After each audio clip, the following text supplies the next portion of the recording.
Hello, welcome you all. Welcome to my channel. This is the almost last video for the revision of general science. इसमें मैं आपकी approximately 1 घंटे सवा घंटे की वीडियो होगी जिसमें मैं आपकी फिजिक्स, केमिस्ट्री और बायो के वो टॉपिक लेकर आ रही हूँ जिनसे 100% चांसेस हैं क्वेश्चन पूछे जाने की। देखो, अगर आपको पूरे 30 आउट ऑफ 30 स्कोर करने होंगे तो उसके लिए आपको मेरी पूरी जो प्लेलिस्ट है फिजिक्स, केमिस्ट्री, मैथ्स की इंडिविजुअल देखनी होंगी। बट अगर आपके पास टाइम कम है और अगर आप वर्किंग हैं और आप किसी भी वजह से XYZ वजह से कि आप अभी तक जनरल साइंस की रिवीजन नहीं किए हैं और स्टिल आपके पास 2 से 3 दिन है रिवीजन करने का, तो मैं आपको रिकमेंड करूंगी कि प्लीज़ डियर स्टूडेंट, ये जो 1.5 घंटे की अप्रॉक्सीमेटली वीडियो है फिजिक्स, केमिस्ट्री की, बायो की, उसको ज़रूर कवर कर लेना। कुछ नहीं तो आपको 30 में से 15 क्वेश्चन तो आपको इस वीडियो से मिल जाएंगे, 15 क्वेश्चन अप्रॉक्सीमेटली। बाकी अगर आपको 30 आउट ऑफ 30 तक रीच करना होगा तो आप मेरी जो पुरानी मैंने मैराथन क्लास डाली हुई है और जो एक इंडिविजुअल फिजिक्स, केमिस्ट्री, बायो का डाला हुआ है उसको जाके रिवाइज करना। बट स्टिल ये आपका क्विक रिवीजन के लिए मैं इसको लेकर आई हुई हूँ। तो चलिए बात करते हैं कि यहाँ से क्वेश्चन किस तरीके से पूछा जाएंगे। इसमें बेसिकली आपकी SI यूनिट पूछी जाती है। जैसे क्वेश्चन आ जाएगा टाइम की SI यूनिट क्या है, तो सेकेंड, चार्ज की SI यूनिट क्या है, कूलॉम, टेम्परेचर की क्या है, केल्विन, अमाउंट ऑफ सब्सटेंस की क्या है, मोल, डिस्टेंस की क्या है, मीटर। तो ऑप्शन हो जाएगा metre, kilometre, millimetre. But SI unit की बात करेगा, स्टैंडर्ड यूनिट की बात करेगा तो यू विल टेक मीटर। तो इस टाइप से क्वेश्चन आ सकते हैं। आप इसको पूरे को अच्छे से पढ़ लेना। अगर आपको नोट्स चाहिए तो आप नीचे दिए हुए नंबर पे कांटेक्ट करना, 9425823185। आप नोट यहाँ से परचेज कर सकते हैं। 50 रुपीज़ पर सब्जेक्ट आपके नोट्स हैं। और इन केस मैं आपको सजेस्ट करूंगी, अगर आपके पास टाइम है और 1-2 रात जग सकते हैं तो आप अपने हाथ से नोट्स बना लो।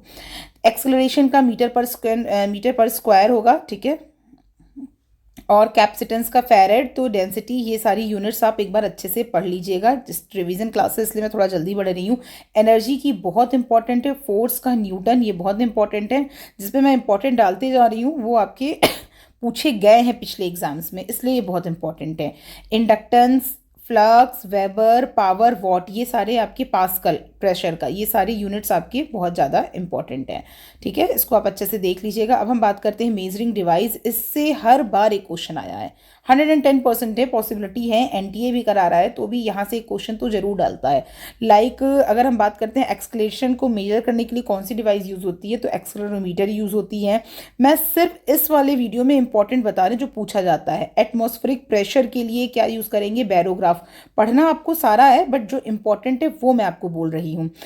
जो आपका एयरक्राफ्ट के एल्टीट्यूड को मेजर करने के लिए एल्टीमीटर यूज़ होता है। एनीमोमीटर, ये बहुत इंपॉर्टेंट है। विंड की वेलोसिटी को मेजर करने के लिए यूज़ होता है। तो जिसपे भी रेड बनाया है वो बहुत ही ज़्यादा इंपॉर्टेंट है।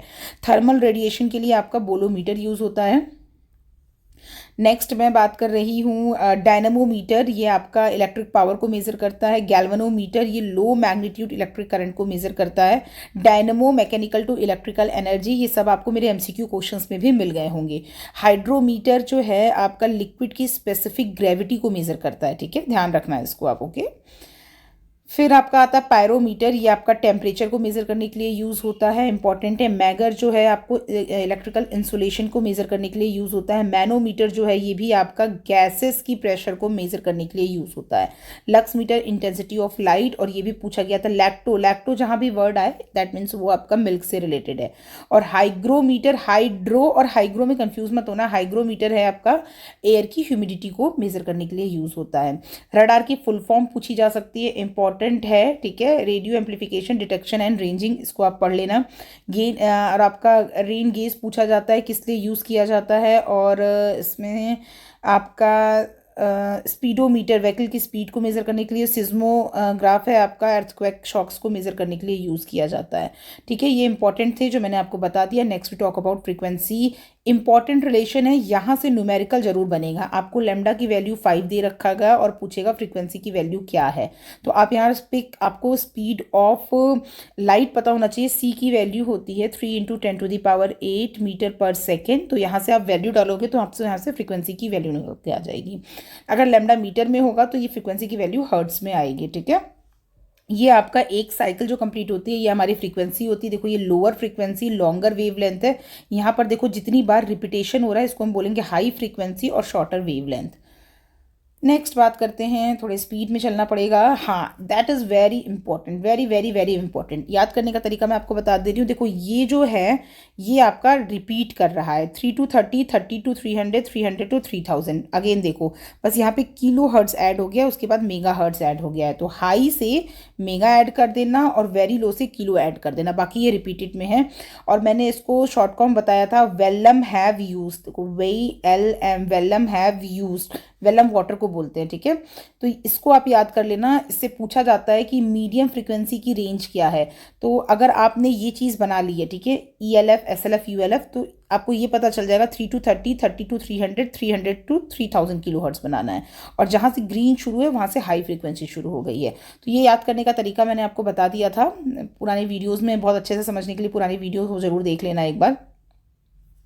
इसके एप्लीकेशन जरूर देख लेना। जियो फिजिकल नेविगेशन में यूज़ होता है, मीडियम फ्रीक्वेंसी आपकी एयरक्राफ्ट नेविगेशन में, ब्रॉडकास्टिंग में, FM ब्रॉडकास्ट में, रडार में, इन सब जगहों पे यूज़ होता है। फॉर्मूला आपका रिमेंबर करने के लिए वेलम हैव यूज बता दिया था, very low frequency, medium frequency, high frequency, very high frequency, ultra, और उसके बाद आप एक्सट्रीम हाई फ्रीक्वेंसी, ये आप देख लेना, ठीक है। फिर आपका ये सारी चीज़ें हो गई, यहाँ तक तो मैंने बता दिया था। उसके बाद से LSC-X, ये भी याद कर लीजिएगा, LSC-X QK का, ठीक है, 1 to 2 hertz, 2 to 4 giga hertz. तो इस तरीके से आपको याद रखना है ये LSC, ये बहुत इंपॉर्टेंट है डियर स्टूडेंट, जिसपे इंपॉर्टेंट बोल रही हूँ, क्वेश्चन आने की पॉसिबिलिटी सबसे ज़्यादा होगी, इसे रट लो आप। 1 to 2, 2 to 4, 4 to 8, 8 to 12, देखो सब इवन नंबर्स में, 12 to 18, LSC इस तरीके से आप बना लेना, LSC के कुके का VW, ठीक है, इस तरीके से आप इसको याद कर लेना। फिर हम फोर्सेस की बात करते हैं, ये सारी हम बेसिक चीज़ों को हटा रहे हैं थोड़ा सा, मुझे पता है डिस्टेंस और डिस्प्लेसमेंट ये सारी चीज़ें आपको पता होंगी, तो थोड़ा सा स्पीड में चलते हुए ध्यान रखना कि वेलोसिटी वगैरह के लिए आपको दिया रहेगा, स्पीड निकाल लेना। फॉर्मूला एक्सलरेशन का आपको पता है, dV/dt होता है। वेलोसिटी का है, आपको डिस्टेंस दी रहेगी, टाइम दिया रहेगा, वेलोसिटी निकल जाएगी, वेलोसिटी को टाइम के साथ डिवाइड करोगे तो आपका एक्सलरेशन निकल जाएगा। अगर वेलोसिटी इंक्रीज कर रही है तो पॉजिटिव एक्सलरेशन है, वेलोसिटी डिक्रीज कर रही है तो निगेटिव एक्सलरेशन होगा, ठीक है। वेलोसिटी रेस्ट पे तो जीरो एक्सलरेशन होगा, ठीक है। ये सारी चीज़ें आप ध्यान रखिएगा। ये 3 फॉर्मूले हैं जो आपके, इसको ध्यान रखना है, V = U + AT, V = U² + 2AS। दो ये इतना इंपॉर्टेंट नहीं है, क्वेश्चन यहाँ से आने की पॉसिबिलिटी कम है। जो इंपॉर्टेंट स्लाइड थी मेजरिंग डिवाइस और आपके LXQ जो बता दिया वो है।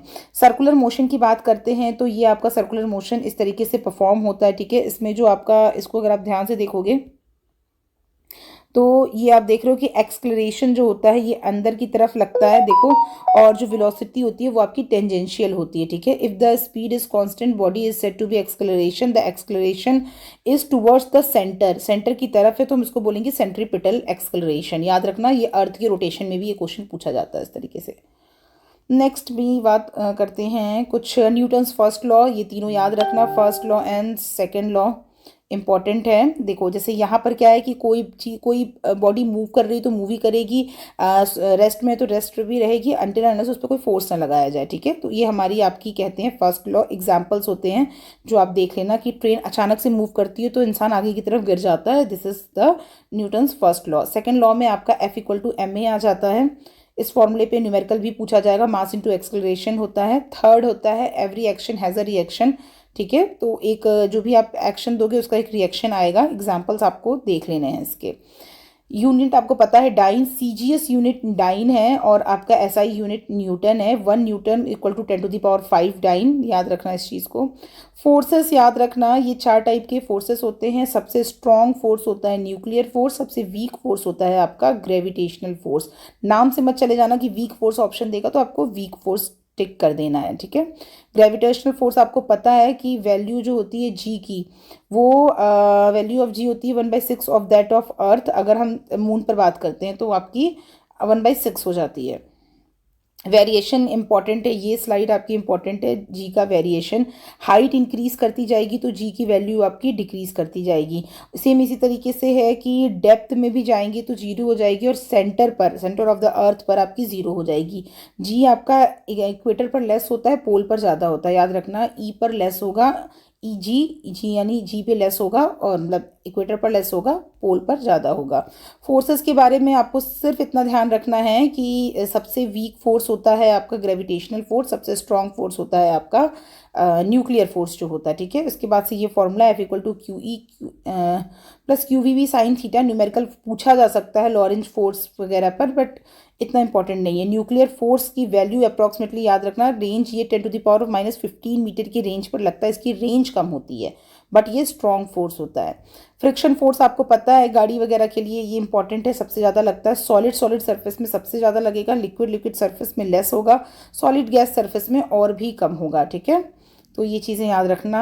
उसके अलावा जो 3 टाइप के फोर्स होते हैं, स्टैटिक फोर्स ऑफ फ्रिक्शन होता है वो सबसे ज़्यादा होगा, काइनेटिक और स्लाइडिंग उसकी कम होगा, और रोलिंग फोर्स सबसे ज़्यादा कम होगा, ठीक है। आप इस तरीके से समझ सकते हो कि सपोज ये बॉल है और आप इसको ऐसे गिरा रहे हो नीचे, तो यहाँ पर फ्रिक्शन सबसे कम लगेगा।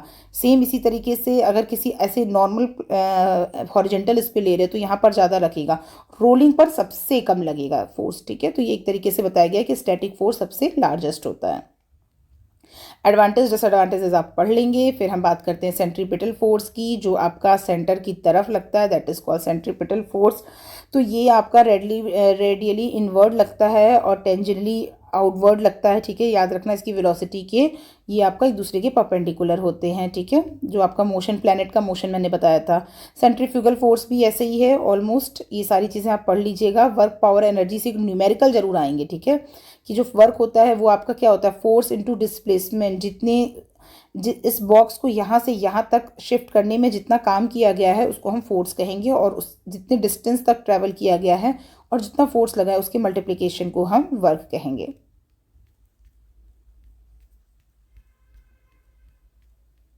ठीक है। इसके बाद हम पावर की बात करते हैं। पावर में आपका आ जाता है जितना भी वर्क किया, कितने टाइम इंटरवल में वो वर्क हुआ उसको हम पावर कहते हैं। तो आप वर्क को टाइम से डिवाइड कर दोगे तो वो आपका पावर आ जाएगा। यूनिट याद रखना कि यूनिट होती है आपकी 1 वाट इक्वल टू 1 जूल/सेकंड, वाट आपका ये यूनिट होता है।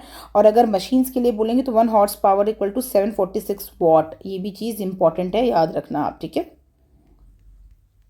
नेक्स्ट बात करते हैं, ये कुछ चेंजेस हैं। जैसे क्वेश्चन पूछा जाता है कि 1 kWh equal to T3 × 10⁻⁶ joule होता है, तो 1 kWh भी आपकी एनर्जी और वर्क की यूनिट है। तो ये सारी चीज़ें पूछी जाती हैं। लीनियर मोमेंटम आपको पता है, मास इनटू वेलोसिटी, ये सारी चीज़ें आप ध्यान देना। एनर्जी में बोलते हैं काइनेटिक और स्टैटिक एनर्जी दोनों होती है। काइनेटिक का फॉर्मूला है 12mv²। तो इसमें ऐसा कह सकते हैं कि वेलोसिटी को डबल करेंगे तो काइनेटिक एनर्जी पे क्या फ़र्क पड़ेगा, तो इस टाइप के क्वेश्चंस आप लगा लोगे। फिर बात करते हैं पोटेंशियल एनर्जी की, तो सेम इसी तरीके से इसमें भी अगर हाइट पे 2 दे देंगे आपको, H1 हाइट पर H2 हाइट पे, तो पोटेंशियल एनर्जी आपको बताना होगा। तो law of conservation of energy कहता है कि आप ना एनर्जी को डिस्ट्रॉय करते हो ना क्रिएट करते हैं, ये एक फॉर्म से दूसरे फॉर्म में चेंज होती है, और टोटल एनर्जी किसी बॉडी की कांस्टेंट होती है, ठीक है। कंजर्वेटिव फोर्स में आते हैं आपके, इंपॉर्टेंट है ग्रेविटेशनल फोर्स, इलेक्ट्रोस्टैटिक फोर्स और एडिसिव फोर्स, ये आपके कंजर्वेटिव हैं। नॉन कंजर्वेटिव फोर्स आपके जो होते हैं विस्कस फोर्स, फ्रिक्शन फोर्स। तो क्वेश्चन इस तरीके से पूछा जाएगा कि आपका फ्रिक्शनल फोर्स कंजर्वेटिव है या नॉन कंजर्वेटिव है। फिर हम बात करते हैं सरफेस टेंशन की, तो इसके एग्जाम्पल ज़रूर ध्यान रखना, एग्जाम्पल के बेसिस पे पूछा जाएगा, is it the example of surface tension और नॉट। तो जो सरफेस, जैसे एक लिक्विड होता है, लिक्विड की एक बिहेवियर होता है कि वो अपने मिनिमम पॉसिबल एरिया में अपने आप को कॉन्ट्रैक्ट करने की कोशिश करती है। जैसे आप पानी की बूंद को देखोगे तो मिनिमम एरिया यानी मिनिमम स्फेरिकल एरिया लेने की कोशिश करेगी। तो उस पर अगर हम उस बूंद पर हम इस तरीके से टेंजेंट खींचें और हम इसमें सरफेस टेंशन निकालें तो फोर्स पर लेंथ ऑफ द लाइन क्या हो जाता है, आपका सरफेस टेंशन हो जाता है। तो सरफेस टेंशन आपकी एक वेक्टर क्वांटिटी है, ये सारी चीज़ें याद रखना। और the surface of the liquid tries to acquire minimum area, जैसे मैंने बताया आपको, ठीक है। तो इम्पॉर्टेंट है इसके, जैसे कि इस सरफेस एरिया की वजह से ही जो आपकी निडल है वो फ्लोट करती है। सोप डिटर्जेंट वगैरह जो हैं वो आपका सरफेस टेंशन रिड्यूस करते हैं, क्लॉथ की उस वजह से क्लीन होते हैं। हॉट सूप, ये सारे एग्जांपल्स आप देख लीजिएगा, ठीक है। कैपिलरी एक्शन है, जैसे मरकरी में आप देखोगे तो ये इस तरीके से हो जाएगा, ऐसा होगा। और जबकि नॉर्मल आप देखोगे कैपिलरी ट्यूब जो होती है वो इस तरीके से बन जाती है। बहुत इंपॉर्टेंट नहीं है, बट हाँ सरफेस टेंशन इंपॉर्टेंट है, इसके एग्जाम्पल्स इंपॉर्टेंट है। ये आपका सारा 6th 7th 8th की एनसीईआरटी है। डिटेल में नॉलेज के लिए आपको पढ़ना है मेरा जो मैराथन क्लास है या इंडिविजुअल जो लेक्चर है, ये भी आप एक बार ध्यान रखना कि 1 पास्कल इक्वल टू 1 नैनोमीटर पर स्क्वायर इंपॉर्टेंट है। 1 बार इक्वल टू 10⁵ न्यूटन पर मीटर स्क्वायर। ये सारे जो इम्पोर्टेंट हैं। बैरोमीटर जो है एटमॉस्फेरिक प्रेशर को मेज़र करने के लिए यूज़ होता है, ये पूछा जा सकता है। ये वाले से आपका आएगा ये फॉर्मूला, इस फॉर्मूले से न्यूमेरिकल आ सकता है, आपको लेंथ चेंज करेगा और पूछेगा क्या होगा। तो ये बॉब है, सिंपल पेंडुलम का टाइम पीरियड इसका पूछा जाता है, ठीक है। इस फॉर्मूले को ध्यान रखना कि इसमें मास पर डिपेंडेंट नहीं करता है। जो पेंडुलम है उसको अगर हम मून पर ले जाएंगे तो देखो क्या होता है कि आपकी ग्रेविटी 1/6 हो जाएगी, तो आपका जो पेंडुलम का टाइम पीरियड है वो आपका बढ़ जाएगा। इस तरीके से क्वेश्चन आ जाएगा कि अर्थ पर लेकर जाएंगे, अर्थ से नीचे ऊपर लेकर जाएंगे तो क्या फ़र्क पड़ेगा। नेक्स्ट बात करते हैं वेव्स की। तो इम्पॉर्टेंट है वेव्स में, अगर हम बात करते हैं मैकेनिकल वेव और आपके इलेक्ट्रोमैग्नेटिक वेव होते हैं। जो मैकेनिकल वेव होते हैं इनको मीडियम चाहिए होता है प्रोपोगेट करने के लिए, ध्यान रखना। जबकि इलेक्ट्रोमैग्नेटिक वेव जो होते हैं उनको मीडियम नहीं चाहिए होता है, लाइक रेडियो वेव, यूवी, एक्सवी रेज जो होती हैं इन्हें मीडियम नहीं चाहिए होता है। बट जो मैकेनिकल वेव्स होती हैं उनको मीडियम चाहिए होता है। मैकेनिकल वेव आपके दो टाइप के हैं, लॉन्गिट्यूडिनल, ट्रांसवर्स। उसके बाद से आपका जो ये चार्ट है बहुत इंपॉर्टेंट है। तो इसका शॉर्ट ट्रिक बताया है मैंने, गाड़ी XUV इन माई रेंज, ठीक है। इस तरीके से आप इसको याद कर दोगे कि G है आपकी गामा रेज, और उसके बाद से आता है आपका गामा रेज हो गया, गाड़ी XUV, हाँ गाड़ी, फिर आपका X ये आ गया, U ये आ गया अल्ट्रा वायलेट रेज, फिर आपका आ गया ultraviolet rays, XUV infrared हो गया। फिर यहाँ पर अल्ट्रा वायलेट के बाद आता है आपका विजिबल, यानी V इज़ विजिबल। इंफ्रारेड आपका इन हो गया और इन माई रेंज, ठीक है, माई में कुछ नहीं है, आर से रडार हो गया। उसके बाद से माइक्रोवेव है। तो क्वेश्चन इस तरीके से आ सकता है कि इसमें से सबसे मैक्सिमम फ्रीक्वेंसी किसकी होती है। तो गामा रेज की आपकी सबसे मैक्सिमम फ्रीक्वेंसी है 10⁻25, और अगर इसकी फ्रीक्वेंसी ज़्यादा है तो इसकी वेवलेंथ सबसे कम होगा। फिर इस तरीके से पूछा जाता है गामा रेज है, उसके बाद एक्स रेज है, उसके बाद पूछा जाएगा यूवी रेस। तो इस तरीके से सीक्वेंस में ये क्वेश्चन आ सकता है। तो ये स्लाइड जरूर करना, बहुत इंपॉर्टेंट है, ठीक है। मोस्ट मोस्ट मोस्ट इंपॉर्टेंट याद करने की शॉर्ट ट्रिक भी मैंने बता दी है कि पूछा जाएगा इस तरीके से कि किस रेंज पर है। Now we talk about the longitudinal wave. तो ये ऐसी वेव होती हैं जो मीडियम के पैरेलल ही चल रही होती हैं। लॉन्ग मतलब ऐसे पैरेलल याद रखना, ठीक है। तो लॉन्गिट्यूडिनल वेव जो होती हैं वो मीडियम के पैरेलल होती हैं। जो ट्रांसवर्स वेव होती हैं वो आपके मीडियम के परपेंडिकुलर होती हैं। तो अगर हम बात करते हैं लॉन्गिट्यूडिनल वेव की, तो लॉन्गिट्यूडिनल वेव का एग्जांपल है आपका sound wave. Sound wave is a longitudinal mechanical wave, और साउंड वेव जो होती है वो सॉलिड, लिक्विड, गैस तीनों ही मीडियम में प्रोपोगेट करती है, ठीक है। इंफ्रासोनिक वेव जो मैंने आपको बताया, ये चीज़ याद रखना, इंफ्रा और यहाँ से आपका अल्ट्रा हो जाता है। तो लेस देन 20 हर्ट्ज में आपका इंफ्रासोनिक वेव जाएगा, 20 किलो हर्ट्ज से ज़्यादा में अल्ट्रासोनिक वेव हो जाएगा, ठीक है। ये चीज़ें आप याद रखना, ठीक है। सुपरसोनिक या अल्ट्रासोनिक वेव होते हैं जो कि इंसान नहीं सुन सकता, इसके बीच का ऑडिबल होता है। नेक्स्ट बात करते हैं यूटिलिटीज़, पढ़ लीजिएगा अल्ट्रासोनिक वेव की। साउंड की स्पीड की बात करते हैं तो साउंड की स्पीड और स्पीड ऑफ लाइट को कंपैरिजन करें तो बहुत अंतर है। इसलिए देखते हैं कि जब आपका थंडरिंग होती है, लाइटनिंग होती है, तो पहले आपकी लाइट पहले पहुंचती है, साउंड बाद में पहुंचता है। दिस इज़ व्हाट वाई कि बिकॉज जो आपकी स्पीड साउंड का है वो 332 मीटर पर सेकेंड है, स्पीड ऑफ लाइट आपकी इतनी है। उसके बाद से याद रखना कि जो वैक्यूम में, हाँ इंपॉर्टेंट है, इंपॉर्टेंट कि जो आपका साउंड है वो वैक्यूम में प्रोपोगेट नहीं करता है। जबकि जो अगर हम इस तरीके से पूछेंगे कि जो लाइट की स्पीड है तो वैक्यूम में सबसे ज़्यादा होती है, ठीक है। तो speed of light is very large than vacuum, ये सब आप याद रख लेना। इंपॉर्टेंट स्लाइड पे जब हम बोल रहे हैं तो उसको आप बिल्कुल छोड़कर मत जाना। स्पीड ऑफ साउंड के लिए सॉलिड में सबसे ज़्यादा होगा, लिक्विड में होगा, एंड देन गैस में होगा, ओके। नेक्स्ट बात करते हैं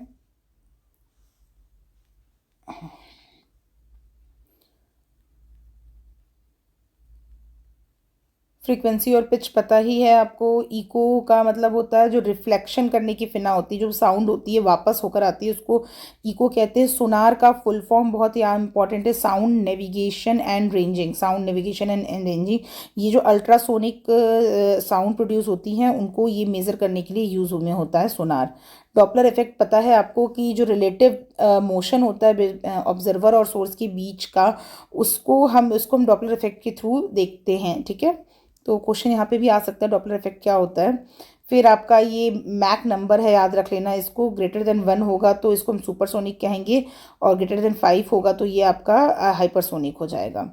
फिर हम लाइट्स की बात करते हैं, तो लाइट के लिए हम सिंपली इसमें पढ़ेंगे कि जो लाइट होती है वैक्यूम में सबसे ज़्यादा होती है, फिर वाटर, फिर ऑयल ऑफ टार्पिन, और फिर गैस, और फिर रॉक सॉल्ट पड़ जाता है। तो बट स्पीड सबसे ज़्यादा तेज़ होगी वो होगी आपकी वैक्यूम में, और डेंसर मीडियम में जो लाइट की स्पीड होगी वो कम होगी। अगर मून हमारा बीच में आ जाता है अर्थ और सन की, तो उसको हम बोलते हैं न्यू मून, याद रखिएगा, इंपॉर्टेंट है। अगर मून हमारा बीच में आ जा रहा है तो उसको हम बोलेंगे न्यू मून, और अगर अर्थ हमारा बीच में आ जा रहा है तो उसको हम बोलेंगे फुल मून। ठीक है, देखो इसमें मून जब पूरा कवर हो जाता है तो इसको हम बोलते हैं फुल मून। रिफ्लेक्शन सेम उसी उसी रिफ्रैक्टिव इंडेक्स उसी साइड में रिफ्रैक्ट हो जाती है तो उसको रिफ्लेक्ट कहते हैं। प्लेन मिरर है, देखो इस तरीके से इमेजेस बनने हैं, इसका क्वेश्चन आपसे न्यूमेरिकल में पूछा जा सकता है। हाँ, ये फॉर्मूला याद रख लेना, इंपॉर्टेंट है कि अगर दो प्लेन मिरर एक दूसरे से इंक्लाइंड पे हुए हैं तो कितनी इमेजेस बनेंगी, 360/θ-1। ठीक है, ये फॉर्मूला पूछा जा सकता है। उसके बाद से आता है कॉनकेव मिरर का, ये एग्जांपल आप देख लीजिएगा इसको बहुत अच्छे से, कि जैसे अगर कोई भी ऑब्जेक्ट अगर 1 पर रखा हुआ है, मतलब इन्फिनिटी पे रखा हुआ है, तो इसका इमेज आपका फोकल लेंथ पे बनेगा। कोई भी ऑब्जेक्ट अगर 2 पर रखा हुआ है, ठीक है, यानी इसका मतलब इन्फिनिटी और सी के बीच में रखा हुआ, कर्वेचर के बीच में रखा हुआ है, तो इसका आपका इमेज बनेगा सी और एफ के बीच में। ठीक है, तो सेंटर ऑफ कर्वेचर और एफ के बीच में बनेगा। तो इस ग्राफ को आप बहुत अच्छे से एक बार देख लेना। कॉनकेव मिरर के यूजेस देख लेना, शेविंग में यूज़ होते हैं, डेंटिस्ट के लिए यूज़ होते हैं, ये आपकी जो यूजेस हैं यहाँ से क्वेश्चन जरूर आ सकता है। कॉन्वेक्स मिरर की भी सेम है, इसको डाइवर्जिंग मिरर कहते हैं। तो इसके आपको यूजेस को देख लेना है एक बार, और इसकी ये जो डायग्राम है इसको बहुत अच्छे से करके चले जाना है। ठीक है, कहाँ पर इमेज एरेक्ट बनेगी, डिमनिस्ट बनेगी, उसको आपको करके जाना। कॉन्वेक्स मिरर को डाइवर्जिंग मिरर भी कहते हैं, साइड मिरर में यूज़ हुआ रहता है। सेम इसी तरीके से लेंसेज के बारे में बात करेंगे। लेंसेज में आपकी 2 तरीके की प्रॉब्लम आती हैं, वो ज़रूर देखना। जैसे myopia, very very very very very important, इसमें नियर और शॉर्ट साइटेड भी कहते हैं, कि इसमें पास की चीज़ें तो अच्छे से दिखती हैं, दूर की चीज़ें अच्छे से नहीं दिखती हैं। ठीक है, मायोपिया में क्या होता है कि दूर की चीज़ें अच्छे से नहीं दिखती हैं। इसका रीज़न क्या होता है कि जो आपकी इमेज बननी चाहिए आपकी रेटिना पर, बट वो आपकी पहले बन जाती है, तो इसकी वजह से नहीं दिखती है। बट अगर हम इसमें कॉन्केव लेंस लगा देंगे तो आपकी जो इमेज है वो डायरेक्टली आपके रेटिना पे बनेगी। तो मायोपिया जो प्रॉब्लम है इसको दूर करने के लिए हम क्या करते हैं, कॉनकेव लेंस को यूज़ करते हैं। इंपॉर्टेंट, इंपॉर्टेंट मतलब कान खड़े कर लेना आप लोगों के। एक सेकेंड, स्टूडेंट हैंग कर गया। इसके बाद हमारा पता है हाइपरमेट्रोपिया, इसमें क्या होता है, दूर की चीज़ें पास की चीज़ें अच्छे से नहीं दिखती हैं, इसके लिए हम कॉन्वेक्स लेंस को यूज़ करते हैं। ठीक है, पास की चीज़ें अच्छे से नहीं दिखती हैं तो याद रखना, इसके लिए हम कॉन्वेक्स लेंस को आगे लगा देंगे। ये दोनों ही बहुत इंपॉर्टेंट है। ठीक है, कॉन्वेक्स लेंस को हम प्रोजेक्टर, ह्यूमन आई के लिए भी यूज़ कर सकते हैं, टेलीस्कोप, माइक्रोस्कोप के लिए यूज़ कर सकते हैं। ठीक है, और जो आपका प्रेस्बोबायोपिया है, इसमें आसपास दोनों की चीज़ें अच्छे से नहीं दिखती हैं। ठीक है, लेंसेज ग्लिंट ग्लास के थ्रू बने होते हैं। तो ये मायोपिया वगैरह बहुत इंपॉर्टेंट है। रिफ्रैक्शन होता है, देखो यहाँ से क्वेश्चन आता है, ट्विंकलिंग ऑफ लाइट की किसका एग्जांपल है, तो ये आप रिफ्रैक्शन की वजह से होता है, एक मीडियम से दूसरे मीडियम में जब रेज जाती हैं। ठीक है, तो ये भी है कि बेंड कर जाती हैं, देखिएगा ध्यान से। N1 अगर डेंसर से रेयर में जाएंगी, ठीक है, तो ये आपका नॉर्मल से दूर हो जाएंगी, लेकिन अगर रेयर से डेंसर में जाएंगी तो नॉर्मल के पास हो जाएंगी।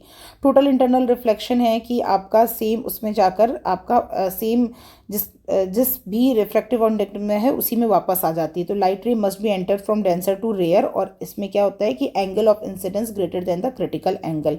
टोटल इंटरनल रिफ्लेक्शन का ऑप्टिकल फाइबर एक बहुत अच्छा एग्जाम्पल है, पूछा डायरेक्ट क्वेश्चन पूछा जाता है, ऑप्टिकल फाइबर में कौन सा फिनोमिना होता है, तो आप बोलोगे टोटल इंटरनल रिफ्लेक्शन। विबग्योर बहुत इंपॉर्टेंट है, डिस्पर्जन ऑफ लाइट। देखो आर जो आपका रेड लाइट है, इसमें क्या होता है कि डिस्पर्जन बहुत कम होता है, दैट्स वाई हम इसको ट्रैफिक लाइट वगैरह में यूज़ करते हैं।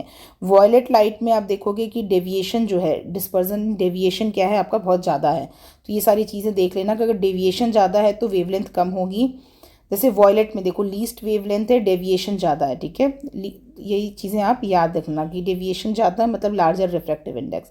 आर में क्या है, स्मॉलेस्ट रिफ्रैक्टिव इंडेक्स है, मैक्सिमम वेवलेंथ है। ठीक है, ये सारी चीज़ें आप याद रखना। स्कैटरिंग है, स्कैटरिंग ऑफ लाइट जो होता है स्कैटर्ड कर जाती हैं। ब्लू कलर होती है रिले स्कैटरिंग की वजह से, वाइट कलर ऑफ क्लाउड है मी स्कैटरिंग की वजह से। तो ये सारी चीज़ें पूछी जाती हैं। लास्ट आपका टॉपिक है सोलर सिस्टम, जल्दी जल्दी करा देते हैं, ठीक है। सोलर सिस्टम में आपको सबसे पहले जो सबसे इम्पोर्टेंट वही है आपका सोलर सिस्टम में कॉन्स्टलेशन। हाँ, ये डायग्राम बहुत इंपॉर्टेंट है, इसको मैंने कहीं अच्छे से बनाया होगा। ये देख लीजिएगा, इसका सीक्वेंस याद रखिएगा। मेरी my very educated mother just serve us noodle, और आप दूसरा भी याद कर सकते हैं, my very easy method just speeds up nothing. मुझे ये पर्सनली पसंद आया था, my very educated mother just serve us noodle. मतलब माई मीन्स मरकरी, वी मतलब वीनस, अर्थ मतलब एजुकेटेड, मार्स मतलब मदर, जुपिटर मतलब जस्ट सर्व अस नूडल, ठीक है। अभी पूछा जाता है कि कौन सा ऐसा प्लेनेट है जिसके सबसे ज़्यादा आपकी मून है, तो आप सैटर्न को टिक करोगे, ठीक है। 145 अभी नई डिस्कवरी हुई है, बहुत डाउट में है। ये करंट अफेयर का भी क्वेश्चन बन सकता है क्योंकि ये चेंज होते रहता है, पहले जुपिटर था अभी सैटर्न है इसका राइट आंसर। तो यहाँ पर देखते रहेंगे एस्ट्रोनॉइट वगैरह। मरकरी में मैंने जैसे बताया, यहाँ पर मैंने अभी इसको अपडेट नहीं किया है। मरकरी में आप देख लेना कि सन के अराउंड एक ऑर्बिट कंप्लीट करने में 88 डेज़ लगाती है। वीनस आपका 255 डेज़ लगाती है। ये ज़रूर याद रखना कि वीनस जो है हॉटेस्ट एंड ब्राइटेस्ट प्लैनेट है। इसको हम इवनिंग और मॉर्निंग स्टार भी कहते हैं, ट्विन स्टार कहते हैं। बड़ी सारी उपाधियाँ दी हैं हमने वीनस को, ठीक है। ये सारी चीज़ें आप याद रखिएगा। ये क्वेश्चन जैसे पूछा था, ऑर्बिट के अराउंड चक्कर काट, सन के अराउंड चक्कर काटने में कितना दिन लगाती है, इस नंबर ऑफ मून कितने हैं, 1 हैं, ठीक है। तो ये सारी चीज़ें आपको मून इसके लिए तो पता ही है, अर्थ के लिए। तो अभी ये जो नंबर ऑफ मून है 16 है, अभी इसकी डाटा चेंज हो चुका है, तो ये एक बार आप कंफर्म कर लीजिएगा करंट डेटा में क्या चल रहा है। जैसे नंबर ऑफ मून मैंने 18 दिया, अभी सैटर्न में और ज़्यादा 145 मून डिस्कवर हुए हैं अप्रॉक्सीमेटली, तो उसकी वैल्यू सबसे ज़्यादा हो गई है। तो दैट्स इट। बाकी सारी चीज़ें ये थ्योरी पार्ट हैं, आप पढ़ लीजिएगा। इंपॉर्टेंट पार्ट्स हैं जो मैंने आपको कवर कर दिए हैं। सन और इसके जो प्लैनेट हैं सारे, इनके नाम ज़रूर याद कर लीजिएगा, इनकी डिस्टेंस वाइज इनका फ़र्क ज़रूर याद कर लीजिएगा। ये सारी चीज़ें इंपॉर्टेंट हैं। अगेन मैं कह रही हूँ, टाइम है तो मैराथन क्लास देखो, नहीं टाइम है तो आप इस वीडियो को भी रिवाइज करोगे तो आपका काम बन जाएगा। अर्थ को ब्लू प्लैनेट कहते हैं। मून जो होती है वो आपका अर्थ की एकमात्र नेचुरल जो सैटेलाइट, वो कहते हैं the earth has only one satellite that is the moon. Diameter इसकी 1/4 के अर्थ की डायमीटर की 1/4 है। और मून होता है वो अर्थ के अराउंड 27 डेज में मूव करता है, ठीक है। एस्ट्रॉयड मेट्रॉयड एक बार आप देख लेना, इंपॉर्टेंट है नहीं वैसे ये, जो इंपॉर्टेंट है उनको मैं स्पेशली बता रही हूँ, बाकी सारी चीज़ें आप इस तरीके से निकाल सकते हैं। ये नाम जरूर याद रखना, smallest planet in the solar system mercury, fastest moving planet mercury. तो ये सारी चीज़ें आप डिटेल एक बार देख लेना। ब्राइटेस्ट प्लैनेट है वीनस, ये इंपॉर्टेंट है, ठीक है।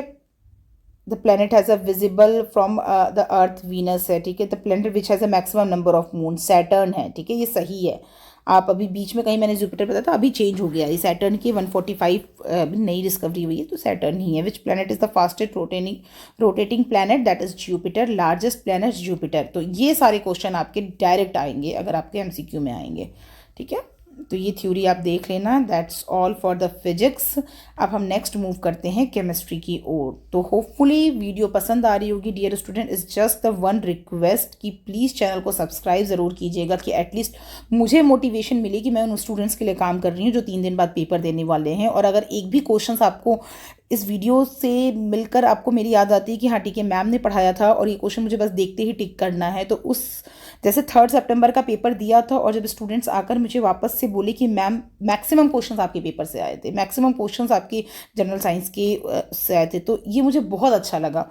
तो आप चैनल को सब्सक्राइब करो, नॉलेज लो। ईएस की भी मैं वीडियोस डालूंगी, ईएससी की भी अगर आप प्रिपरेशन कर रहे हैं तो प्रीलिम्स की पेपर 1 की पूरी प्रिपरेशन में कराऊंगी। इसके लिए चैनल को सब्सक्राइब करना होगा, मुझे मोटिवेट करना होगा सो दैट कि मैं आपके लिए बहुत अच्छे अच्छे वीडियोस लेकर आऊँ। तो नेक्स्ट बात करते हैं केमिस्ट्री की। So next we talk about the chemistry subject. Again मैं आपसे यही बोल रही हूँ कि अगर आपके पास समय है, टाइम है, तो आप पूरी मैराथन क्लास देखना। इवन मैराथन क्लास से भी ज़्यादा बेटर है कि जो मैंने केमिस्ट्री की प्लेलिस्ट बनाई है उसको देखना, केमिस्ट्री फिजिक्स और बायोस की प्लेलिस्ट बनाई है उसको देखना। बट स्टिल आपके पास टाइम कम है, रिवीजन का बिल्कुल ही आपके पास ऑप्शन नहीं है। अगर आप वर्किंग हैं और आपको सिर्फ इंपॉर्टेंट टॉपिक्स चाहिए कि मैम इतना कर लें तो सिलेक्शन हो जाएगा, तो वो सारे टॉपिक्स मैं आपको लेकर आ रही हूँ कि जिनसे क्वेश्चंस आने के 70 to 80% चांसेस हैं। एटलीस्ट 30 क्वेश्चंस में से अगर आप 10 भी केमिस्ट्री को दे रहे हो तो 5 to 6 क्वेश्चंस इतने से फंस जाएंगे जो भी मैं आपको अभी पढ़ाने जा रही हूँ। बट अगर आपको 10 out of 10 पूरा स्कोर करना है तो आप पूरा जो केमिस्ट्री की प्लेलिस्ट है उसको ज़रूर आराम से देखिएगा। तो चलिए शुरू करते हैं केमिस्ट्री की कुछ कुछ टॉपिक पे। एसिड के लिए आपको जो सबसे इंपॉर्टेंट है, हाइड्रोजन आयन सब्सटेंस प्रेजेंट होना चाहिए। सीधे डायरेक्ट यहाँ से क्वेश्चन आता है कि एसिड में क्या प्रेजेंट होना चाहिए, हाइड्रोजन आयन, हाइड्रोक्सिल आयन, इस टाइप सी चीज़ें। फिर हम आपसे बात करते हैं जैसे HCl, H2SO4, ये सारे सब्सटेंस हैं जो आपके हाइड्रोजन आयन को प्रोवाइड करते हैं वो पानी में डिजोल्व होने पर। स्ट्रॉन्ग एसिड के हैं आपके H2SO4, HNO3, ये सारे क्वेश्चन पूछे जा सकते हैं कि वीक एसिड और स्ट्रॉन्ग एसिड कौन से होते हैं। ऑर्गेनिक एसिड और बाकी सारे जितने एसिड हैं वो आपके वीक एसिड होंगे। तो आप सिर्फ अगर स्ट्रॉन्ग एसिड का नाम याद कर ले रहे हो तो उसके अलावा जो भी आएगा उसको आप वीक एसिड में टिक कर दोगे। ओके तो ये आपका कैरेक्टरिस्टिक ध्यान रखना कि ये खट्टा होता है, ये ब्लू लिटमस को रेड में कन्वर्ट कर देता है। ये आपका अभी इंडिकेटर्स मैं आगे पढ़ूंगी और जो टेस्ट होगा उसको पढ़ूंगी तो वहाँ से आप इसको देखोगे कि लिटमस पेपर टेस्ट होता क्या है। एसिड जो होता है वो बेस के साथ रिएक्ट करके सॉल्ट देता है और वाटर देता है। इंपॉर्टेंट है, इसको ध्यान रखना इस लाइन को, ठीक है। फिर अगर हम एसिड की यूजेस की बात करते हैं तो sulphuric acid, nitric acid, benzoic acid, इन सारे की यूजेस आपको पढ़ लेने हैं। अगर आपको नोट्स चाहिए तो आप इस नंबर पे कांटेक्ट करके परचेज कर सकते हो। और अगर इनके पास आपके पास टाइम है तो वीडियो को पॉज करके आप इसके नोट्स अपने हाथ से बना लो। मैं रिकमेंड करूँगी अपने हाथ से बना लो, उसमें ज़्यादा याद करने की पॉसिबिलिटी है। बट नहीं टाइम है आपके पास तो इस नंबर पे आप मैसेज करके वीडियो जो आपका ये PDF है इसको परचेज कर सकते हैं। तो आपके एसिड के यूजेस को पूछा जा सकता है, एसिड के नाम को पूछा जाता है। जैसे क्वेश्चन आ जाएगा कि benzoic acid is use for, तो बेंजोइक एसिड जो होता है वो फूड स्टफ्स को प्रिजर्व करने के लिए, जैसे आप देखते हो कि चॉकलेट्स वगैरह, चिप्स वगैरह या बहुत प्रिजर्वेटिव्स मिलाए जाते हैं तो benzoic acid as a preservative काम करता है। नाइट्रिक एसिड ड्रग्स और मेडिसिन की मैन्युफैक्चरिंग में काम करता है। और ये आपका सल्फ्यूरिक एसिड है वो आपका पेट्रोलियम एक्सप्लोरेशन में काम करता है, ठीक है। तो आप एक बार रीड कर लोगे आप इसको तो एटलीस्ट आप आंसर को टिक कर पाओगे।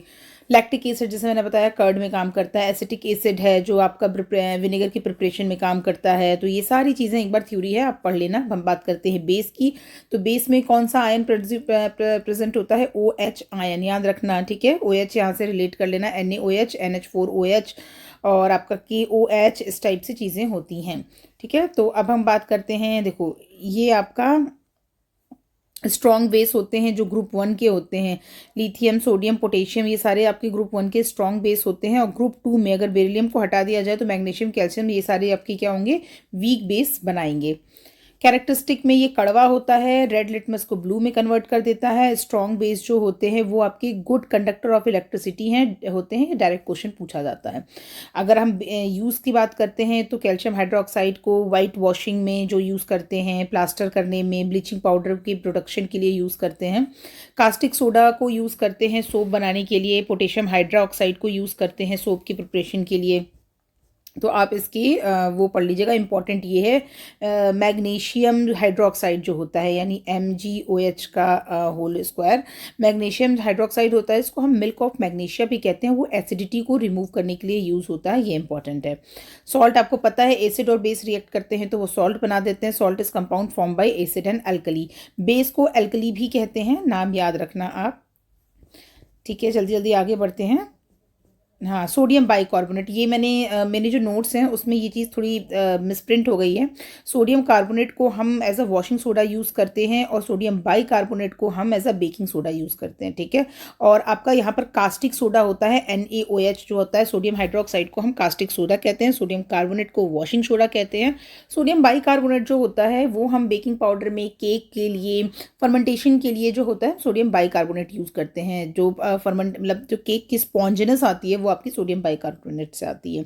पोटेशियम नाइट्रेट को गन पाउडर के लिए यूज़ करते हैं। तो इस टाइप से ही क्वेश्चन आपके डायरेक्ट आ जाएंगे, तो आप इनकी एक बार को थ्योरी पूरी पढ़ लीजिएगा। Next we talk about the pH value. तो पीएच वैल्यू आपको पता है कि ये एक पीएच स्केल होता है, ठीक है। इसका ये फॉर्मूला होता है, याद रखना, कि equal to logarithm of the inverse of the hydrogen ion concentration. और ये एसिडिटी और बेस बताता है कि पीएच की वैल्यू होती है 0 to 14, जिसमें 7 जो होती है वो आपकी न्यूट्रल वैल्यू होती है, और 7 से कम होगा तो वो आपका एसिडिक नेचर हो जाएगा, और मोर देन 7 है वो आपका बेसिक नेचर हो जाएगा, ठीक है। ये चीज़ें आप ध्यान में रखना। इस तरीके से क्वेश्चन आता है। जो ये आपका डायग्राम है आप यहाँ पे देख रहे हो कि जो ये वाटर है वो न्यूट्रल होता है। जो हमारा ह्यूमन ब्लड है, क्वेश्चन आ जाता है कि ह्यूमन ब्लड की जो पीएच वैल्यू होती है वो कितनी होती है, 7.4 अप्रॉक्सीमेट होती है। और मिल्क होता है, जैसे वो आपका एसिडिक होता है, तो यहाँ पर आपका ये सारी चीज़ें हैं, ये आपका वीक एसिडिक है। फिर धीरे धीरे करके आप बढ़ोगे तो यहाँ पे आपका स्ट्रॉन्ग एसिड आता जाएगा। सेम इसी तरीके से यहाँ पे भी है, जो आपका ब्लीचिंग पाउडर सोप हो गया आपका स्ट्रॉन्ग बेस में आएंगे। और ये आपका ये चीज़ें आप इसको ध्यान में रखना, ठीक है, इंपॉर्टेंट है ये। एसिडिक आपका 0 to 7 एसिडिक होता है। अब किसी सब्सटेंस को पहचानेंगे कैसे, जैसे अगर आप केमिकल फॉर्मूला है आपके पास हाइड्रोजन आयन या OH आयन का, तो आप देख के बता सकते हो कि हाँ H आ रहा है तो ये एसिड है, OH आ रहा है तो ये बेस है। बट आप मिल्क को कैसे बताओगे कि अगर आपको पता ना हो, तो उसके लिए हम टेस्ट करते हैं। जैसे सोप है, सोप का आपको केमिकल फॉर्मूला नहीं पता, तो आप कैसे बताओगे कि सोप बेस है या एसिड है। उसके लिए हमारे कुछ इंडिकेटर्स होते हैं जो कि आपका शो करते हैं उसकी प्रॉपर्टी के हिसाब से कि वो एसिड है या बेस है। तो substance that's are used to indicate whether the substance is acid और बेस। तो ये देखो आपके इंडिकेटर है, ध्यान रखना। नेचुरल इंडिकेटर क्वेश्चन डायरेक्ट आ सकता है। Phenolphthalein is a natural indicator और सिंथेटिक इंडिकेटर। नेचुरल इंडिकेटर में litmus, turmeric, red cabbage juice, China rose, ये आपके नेचुरल हैं। और सिंथेटिक में आपसे बात करते हैं फिनोफ्थलीन, मेथाइल ऑरेंज, ये आपके सिंथेटिक इंडिकेटर हैं। तो और उसके अलावा आता है ऑफेक्टिव इंडिकेटर, तो अनियन, वेनिला एक्सट्रैक्ट, जिसको महक के हिसाब से आप बता दोगे कि वो आपके कैसे हैं। लिटमस पेपर टेस्ट सबसे इंपॉर्टेंट है। एसिड में ये आपका देखना, ये लीचिन से देता है, और ये अगर एसिड में क्या होता है, रेड कलर देता है, ठीक है। तो RA याद कर लो या AR याद कर लो, याद रखना एसिड में रेड कलर देता है और बेस में ये ब्लू कलर देता है, ठीक है, ठीक है। In turns to blue on addition of basic. तो ये सारी चीज़ें याद रखना किस टेस्ट में क्या आता है, डायरेक्ट क्वेश्चन यहाँ से पूछा जाएगा, इंपॉर्टेंट है। चाइना रोज़ की बात करते हैं, तो चाइना रोज़ आपका पिंक कलर में चेंज हो जाता है। देखो रेड या पिंक जो होंगे ना, ये आपका एसिड ही दिखाएंगे, तो ये acid solution to dark pink, ठीक है। अगर एसिड डालोगे अगर चाइना रोज़ पर, तो वो आपका पिंक कलर का हो जाएगा, और जो बेस है वो आपका ग्रीन कलर का हो जाएगा। ये भी आपका नेचुरल है। नेक्स्ट बात करते हैं फिनोमिना। जैसे आप डायरेक्ट इसी को याद कर लेना, ये बहुत ज़्यादा इंपॉर्टेंट है कि लिटमस सोल्यूशन क्या देता है, पर्पल कलर का होता है, रेड दे देता है। टर्मरिक जो होता है वो आपका एसिड के साथ तो कोई कलर नहीं देगा, बट बेस के साथ आपका रेड कलर देगा। तो क्वेश्चन आता है डायरेक्ट कि अगर कोई एसिड को मतलब टर्मरिक टेस्ट कराएंगे तो एसिड में क्या होगा, कोई कलर चेंज होगा। टर्मरिक का तो ऑलरेडी येलो कलर होता है, तो कोई कलर चेंज नहीं होगा। बीट रूट में भी देखो पर्पल का कलर सेम कलर रहेगा, लेकिन अगर बेस के साथ करेंगे तो येलो कलर हो जाएगा। तो ये कैबेज जूस का भी देखना, पिंक हो गया और यहाँ पर ग्रीन हो गया। तो ये सारी चीज़ें आप ध्यान रखना एक बार को, बहुत इंपॉर्टेंट है। उसके बाद से ये हमारे कुछ एसिड थे, उनका नाम याद रखना। एसिटिक एसिड विनेगर में पाया जाता है, साइट्रिक एसिड जो होता है लेमन में पाया जाता है, लैक्टिक एसिड कर्ड में पाया जाता है। तो ये आप थ्योरी एक बार अच्छे से देख लेना, यहाँ से डायरेक्ट क्वेश्चन आने की पॉसिबिलिटी है। नेक्स्ट टॉपिक है आपका मेटल और नॉन मेटल के बारे में। तो मेटल जो होते हैं, मेटल की प्रॉपर्टीज़ आपको पढ़ना बहुत ज़रूरी है। जो मेटल होते हैं वो आपका इलेक्ट्रॉन को लूज़ करते हैं और कैटाइन प्रोवाइड करते हैं। जैसे 3 मेटल हैं आपके, कॉपर, सिल्वर और गोल्ड, ठीक है। ये आपके सबसे इंपॉर्टेंट मेटल हैं जो आपके एसेसरीज़ वगैरह और ज्वेलरी में यूज़ करते हो। इनकी प्रॉपर्टीज़ पूछी जा सकती है। ये आपके लस्ट्रस होते हैं, सोनरस होते हैं और मैलेबल होते हैं। इसको हम थिन फॉर्म में भी कन्वर्ट कर सकते हैं। गोल्ड और सिल्वर सबसे मैलेबल होते हैं। पूछा जाता है कौन से आपके मैलेबल मेटल कौन से हैं, तो you will take gold and silver. Ductile होते हैं, इनको आप किसी भी शेप में चेंज कर सकते हो। जैसे आप गोल्ड का देखते हो कितनी प्यारी प्यारी एसेसरीज बनती हैं, इयररिंग्स हो गया, चेन हो गया, तो ये आपके डक्टाइल होते हैं, किसी भी इसमें चेंज कर सकते हैं, शाइन करते हैं ये। और इसके बाद अगर हम बात करते हैं, गुड कंडक्टर ऑफ इलेक्ट्रिसिटी होते हैं, ठीक है, सिल्वर और कॉपर। तो प्रॉपर्टीज जरूर पढ़ लीजिएगा, ये इंपॉर्टेंट है। जहाँ पर मैंने इसको बोल्ड से किया है, तो जो लेड है मेटल होता है वो आपका लीस्ट कंडक्टर ऑफ इलेक्ट्रिसिटी होता है। सोडियम और पोटेशियम ही ऐसे मेटल हैं जो आपके हार्ड नहीं होते। सारे मेटल हार्ड होते हैं, सोडियम और पोटेशियम ही ऐसे मेटल होते हैं जो हार्ड नहीं होते। और सोडियम और पोटेशियम को आप ऐसे खुला रख भी नहीं सकते हो, ठीक है। मेटल्स की मेल्टिंग पॉइंट सबसे ज़्यादा होती है। मेटल जो होते हैं अगर ऑक्सीजन के साथ रिएक्ट करेंगे तो ऑक्साइड देंगे, वाटर के साथ रिएक्ट करेंगे तो हाइड्रोजन आयन देंगे, और अगर डाइट मेटल एसिड के साथ रिएक्ट करते हैं तो ये भी देखो हाइड्रोजन आयन देते हैं, और ये पॉप साउंड रिलीज करता है। इंपॉर्टेंट क्वेश्चन आता है, मेटल किसके साथ रिएक्ट करके पॉप साउंड देता है। एम्फोटिक ऑक्साइड कौन कौन से होते हैं, जिंक ऑक्साइड और एल्यूमिना, ये याद रखना इंपॉर्टेंट है, क्वेश्चन डायरेक्ट पूछा जाता है यहाँ से। फिर हम बात करते हैं जो इसकी प्रॉपर्टीज़ है। हाँ, ये स्लाइड्स, ऐसी स्लाइड्स को ना बिल्कुल याद रख लेना आप। मेटलिक एलिमेंट जो सबसे ज़्यादा पाया जाता है अर्थ पे एल्यूमिनियम है, लाइटेस्ट एलिमेंट हाइड्रोजन है, हैवीएस्ट एलिमेंट ओस्मियम है, और लाइटेस्ट मेटलिक एलिमेंट देखो यहीं से क्वेश्चन चेंज होगा, लिथियम है। लाइटेस्ट मिथिल में जो है वो आपका लिथियम है। बलून में कौन सा गैस भरा जाता है, आप मुझे कमेंट सेक्शन में करके बताओगे, ठीक है। दो जिस टाइम पर भी मैं पूछ रही हूँ बलून में कौन सा गैस भरते हैं ये आप बताना मुझे। देखो liquid metallic element to be found in nature mercury है। नॉन मेटेलिक में बात करोगे तो ब्रोमीन है। Most important question. Non metal best conductor of electricity graphite है। तो ये सारी जितनी चीज़ें लिखी हुई है ना बिल्कुल आपको याद रखना है, टिप्स पे डायरेक्ट क्वेश्चन इससे ऑब्जेक्टिव बनेंगे। Metal which is the best conductor of electricity, silver को टिक करोगे। और ये देखो आपकी जो मेटल हैंग कर रहा है, ये आपका रिएक्टिविटी का ये है। देखो सबसे ज़्यादा रिएक्टिव सोडियम और पोटेशियम होते हैं, इसलिए इनको हम ऐसे फ्रीली एयर में नहीं रखते हैं। और कम जो रिएक्टिव होते हैं गोल्ड होते हैं। आप देखते हो कि गोल्ड को सालों साल अगर आप यूज़ कर रहे होते हैं तो वो उस पर ना तो उस पर जंग लगती है ना ही उसकी शाइनिंग कम होती है। तो ये आपके लेस रिएक्टिव होते हैं, एटमॉस्फेयर और एयर से रिएक्ट नहीं करते। जबकि चांदी भी एक टाइम पे, सिल्वर जो होती है वो आप ऐसे एटमॉस्फेयर में रखे रहोगे तो वो काली पड़ने लगती है। तो ये आपका लेस रिएक्टिव में आपका हमेशा गोल्ड आएगा, हाईली रिएक्टिव में सोडियम और पोटेशियम आएंगे। इंडिविजुअल प्रॉपर्टी आप पढ़ लेना। मोस्ट मेलेबल एलिमेंट में गोल्ड आ गया। नॉन मेटलिक जो है और मोस्ट रिएक्टिव में फ्लोरीन है। मोस्ट रिएक्टिव मेटलिक एलिमेंट में सीजियम आ जाएगा। और जो है आप ये सारी प्रॉपर्टीज आप अच्छे से पढ़ लेना, ठीक है। ये सारे नोट्स में दिए हुए हैं, डायरेक्ट क्वेश्चंस आए हुए हैं इसमें एनसीईआरटी में, इसलिए इसको पूछे गए हैं। सोडियम के बारे में देखो मैंने आपको बताया कि इसको आप नाइफ से भी कट्स कर सकते हैं, बहुत हाईली रिएक्टिव होता है। और बेंजीन में और ईथर में ये सॉल्युबल होता है, मॉइस्चर उसे रिएक्ट करता है, इसलिए हम इसको केरोसिन ऑयल में रखते हैं। हमेशा सोडियम को आप केरोसिन ऑयल में रखोगे, फ्रीली नहीं रखोगे, बिकॉज ये रिएक्ट कर लेता है। फिर सोडियम के जो आप सोडियम हाइड्रोक्साइड, सोडियम कार्बोनेट और ये सारी चीज़ें हैं, इनकी आपकी थ्योरी आप बहुत अच्छे से पढ़ लेना, यहाँ से क्वेश्चन आने की पॉसिबिलिटी रहेगी। बाइकार्बोनेट बेकिंग सोडा कहते हैं। सोडियम क्लोराइड क्या होता है, सोडियम नाइट्रेट, और इनकी प्रॉपर्टीज़ आपको बहुत अच्छे से देख लेनी है, ठीक है। मैग्नीशियम की बात करते हैं, ये भी फ्री स्टेट में नहीं रहता है। इसकी और क्या क्या है, ड्यूरालुमिन पूछता है, डायरेक्ट ऐसे पूछेगा ड्यूरालुमिन में आपका जो मैग्नीशियम है वो कितने परसेंट है, 0.5% है, ठीक है। इस तरीके से क्वेश्चन आ जाता है, ठीक है। तो ये सारी चीज़ें आप एक बार को देख लेना अच्छे से।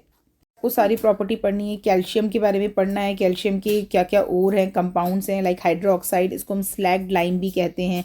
ब्लीचिंग पाउडर हो गया, तो ये सारे नाम से पूछे जाएंगे। जिप्सम इज़ वेरी इंपॉर्टेंट, कि जब जिप्सम को हीट करते हैं 120 डिग्री सेंटीग्रेड पे तो प्लास्टर ऑफ पेरिस बनता है, ठीक है। प्लास्टर ऑफ पेरिस आपका सेमी हाइड्रेटेड कैल्शियम सल्फेट होता है, जिसको हम सर्जिकल प्रोसेस वगैरह में यूज़ करते हैं। तो प्रॉपर्टी आप सबकी एक बार जरूर गो थ्रू कर लेना। इंपॉर्टेंट है ये आयरन, यहाँ से डायरेक्ट क्वेश्चन आया था, स्टूडेंट लोग पूछ रहे थे ना, मैम आपके से क्वेश्चन पूछे जाते हैं कि नहीं, डायरेक्ट क्वेश्चन आया था कास्ट आयरन पे। कास्ट आयरन में जो कार्बन का परसेंटेज होता है वो सबसे ज़्यादा होता है, इस वजह से ये हार्ड और ब्रिटल होता है। वेरी वेरी वेरी इंपॉर्टेंट, ठीक है। और very small amount of impurity होती है इसके अंदर। तो कास्ट आयरन और पिग आयरन होता है, उसमें कार्बन का परसेंटेज बहुत ज़्यादा होता है, और ये यूज़ होता है रॉट आयरन और स्टील्स बनाने के लिए, ठीक है।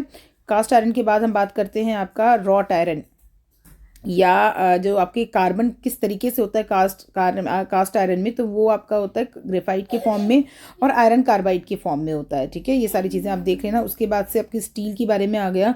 स्टील में प्लेन कार्बन, एलॉय कार्बन होते हैं। जो स्टील में देखो आपका स्टील में स्टेनलेस स्टील होता है, उसमें क्रोमियम 11% है, इंपॉर्टेंट है। इस तरीके से पूछा जाता है कि स्टेनलेस स्टील में क्या कॉम्बिनेशन होता है, स्टील और क्रोमियम का कॉम्बिनेशन होता है, याद रखना, ठीक है। और जो स्टील होता है, एक तो हो गया कास्ट आयरन जिसमें कार्बन का कंटेंट था 2.5% से ज़्यादा। फिर आता है कार्बन का कंटेंट, देखो स्टील में होता है 1.5% से कम। और steel is an alloy of carbon, तो amount of carbon is less than the pig cast iron. ये मैंने बता दिया कि स्टेनलेस स्टील में क्रोमियम होगा, हाई स्पीड स्टील में टंगस्टन होगा। तो ये सारी चीज़ें आपसे पूछी जा सकती हैं। स्टील और कास्ट आयरन में डिफरेंस पूछा जाता है। सबसे पहले यही है जो आपका कार्बन का कंटेंट है, ये स्ट्रेंथ अच्छी होती है, हार्डनेस होती है, डक्टिलिटी होती है, लेकिन जो कास्ट आयरन होता है वो ब्रिटल होता है। फिर आता है रॉट आयरन, बहुत प्योरेस्ट फॉर्म में होता है। क्यों प्योरेस्ट फॉर्म में होता है? क्योंकि इसमें कार्बन का कंटेंट बहुत कम होता है, 0.1 से 1.25% होता है। और wrought iron can not be harden by heating and quenching and it does not have a carbon present है। तो ये आपका बहुत ही ज़्यादा डक्टाइल और मेलेबल होता है। सबसे ज़्यादा हार्ड कौन सा होगा? Cast iron. सबसे ज़्यादा डक्टाइल कौन सा होगा? Wrought iron. तो ये चीज़ें आप देख लेना। आयरन की कमी से आपका एनीमिया होता है, सिड्रोसिस होता है एक्सेस की वजह से। तो ये दोनों चीज़ें आपसे पूछी जा सकती हैं, इंपॉर्टेंट हैं। फिर आपका कॉपर के बारे में, कॉपर के और कौन कौन से हैं पूछे जा सकते हैं। और उसके अलावा जो ये बहुत इंपॉर्टेंट है, मैंने आपको तरीका भी बताया है कि ब्रास और ब्रोंज का आप कैसे याद रखोगे। ब्रोंज में जेड आ रहा है तो ब्रास में लिख दोगे आप कॉपर प्लस जिंक। इसमें जेड आ रहा है तो ये हो जाएगा कॉपर प्लस टिन। तो ब्रोंज के लिए हमेशा कॉपर प्लस टिन याद रखना और ब्रास के लिए कॉपर प्लस जिंक याद कर लेना। जो आपका ब्रास होता है सॉफ्ट और डक्टाइल और मेलेबल होता है, जबकि जो ब्रोंज होता है वो आपका हार्ड एंड ब्रिटल होता है। तो ये आपका गोल्ड लाइक अपीयरेंस देखते हो ना, पीतल जो कहते हैं, पीतल के बर्तन होते हैं, ठीक है, उस टाइप से ये चीज़ें हैं। बहुत अच्छे से सबको प्रॉपर्टीज़ को जिस पे इंपॉर्टेंट टिक कर रहे हैं उसको आपको करना ही है। अब ये भी याद रखना, इसको भी अगेन बीसी से याद कर लेना। बीसी मैंने एक और ट्रिक बताई थी बायो में, याद करो तो, कि क्या होता है, बीसी आपके वाटर सॉल्युबल होते हैं, बाकी सारे फैट सॉल्युबल होते हैं, vitamin B and vitamin C. Same इसी तरीके से बी यहाँ से ले लो, सी यहाँ से ले लो। ब्लू विट्रॉयल क्या है आपका? Copper sulphate. इसी तरीके से ग्रीन विट्रॉयल और वाइट विट्रॉयल भी आ जाता है, ठीक है। तो ब्लू विट्रॉयल तो आपका क्यूप्रिक सल्फेट यानी कॉपर सल्फेट हो गया, 5H2O लगा दोगे तो क्यूप्रिक सल्फेट हो गया, ठीक है। तो ये सारी चीज़ें आप ध्यान देना। थोड़ा स्पीड में चल रहे हैं, revision is important. Silver chloride important है, जिसको हम हॉर्न सिल्वर भी कहते हैं, ठीक है। मरकरी हो गया, मरकरी का याद रखना, it does not react with the water and alkali but it combines easily with metal and form amalgam. Important है, ये सीधे डायरेक्ट लाइन आपसे एग्जाम में पूछी जाएगी कि जो मेटल के साथ कंबाइन करके ये एमलगम बनाती है, ठीक है। गोल्ड के लिए मैंने आपको बता ही दिया है कि गोल्ड आपका जो होता है सॉफ्ट होता है, और इसको इसकी प्रॉपर्टी में देख लीजिएगा। और यूरिक क्लोराइड रोज गोल्ड होता है। प्लेटिनम और इसके यूजेस देख लेना है। जिंक है, इन सब की आपकी प्रॉपर्टीज़ पढ़कर जानी है आपको। देखो अब मैंने बताया वाइट विट्रॉयल, वाइट विट्रॉयल में आपका आता है जिंक सल्फेट। तो W और Z एक साथ पास पास रहते हैं, इसलिए आप याद रखना कि वाइट विट्रॉयल आपका जिंक सल्फेट हो गया। अब बचता है सिर्फ आपका ग्रीन विट्रॉयल, वो आपका आयरन सल्फेट हो जाएगा, ठीक है। तो ये सारी प्रॉपर्टीज़ आप बिल्कुल अच्छे से पढ़ लीजिएगा। ये सब इतने इंपॉर्टेंट नहीं है, बस ये इंपॉर्टेंट है आपका फेरस सल्फेट ग्रीन विट्रॉयल हो गया, कॉपर सल्फेट मैंने बता दिया, और जिंक और W पास में होते हैं। तो ये सब चीज़ें आप इंपॉर्टेंट याद कर लोगे। ये स्लाइड आप चाहो तो छोड़ सकते हो, थोरियम वाली जो ये स्लाइड है इंपॉर्टेंट नहीं है। नेक्स्ट आगे बढ़ते हैं।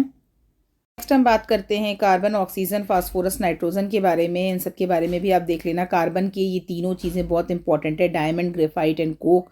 पूछा जाता है ग्रेफाइट की प्रॉपर्टी, तो इनको बिल्कुल भी मिस मत करना, ठीक है। अगर ग्रेफाइट की, सबसे पहले तो आप ग्रेफाइट ही पढ़ना, ग्रेफाइट सबसे इंपॉर्टेंट है। डायमंड जो है आपका सबसे हार्डेस्ट सब्सटेंस होता है, डायरेक्ट क्वेश्चन आता है। और उसके बाद से अगर bad conductor of heat and electricity है, ये भी आप ध्यान रखोगे। ग्रेफाइट की बात करते हैं तो ग्रेफाइट की जो है आपका, हाँ एक सेकेंड, हाँ ग्रेफाइट की बात करते हैं तो ग्रेफाइट आपका कार्बन का ही एलोट्रॉप है, और इसका स्ट्रक्चर जो होता है डायरेक्ट पूछा जाता है, हेक्सागोनल लेटिस स्ट्रक्चर होता है। और ये आपका ब्लैक लेड भी इसको कहते हैं, ठीक है, क्योंकि ये पेपर पे जब आप लिखते हैं तो इसको ब्लैक तरीके से लिखते हैं। तो पूछा जाता है कि पेंसिल में जो आपकी टिप होती है वो किसकी बनी होती है? ग्रेफाइट्स की बनी होती है। और देखो यूज इन पेंसिल हो गया। इसके जो इम्प्योर फॉर्म ऑफ कार्बन का है वो 4 टाइप है, वुड, बोन, शुगर, चारकोल। ये सारी चीज़ें आप एक बार देख लेना। यहाँ पे क्वेश्चन आ जाता है कि ब्यूटिमिनस कोल है, उसमें कार्बन का परसेंटेज कितना होता है? तो 70 से 80 ऐसा क्वेश्चन आ जाता है। मतलब इसको टफेस्ट क्वेश्चन में बोलेंगे, डायरेक्ट क्वेश्चन तो नहीं कहा जाएगा, ये आपका टफेस्ट पार्ट होता है। कार्बन मोनोऑक्साइड के साथ है कि ये आपका ब्लू फ्लेम देता है, और ठीक है ये आपका हजार्डियस होता है एक तरीके से कार्बन मोनोऑक्साइड। तो कार्बन मोनोऑक्साइड क्लोरीन के साथ रिएक्ट करके सनलाइट की प्रेजेंस में जो होता है ये आपका एक पॉइजनस गैस बनाता है।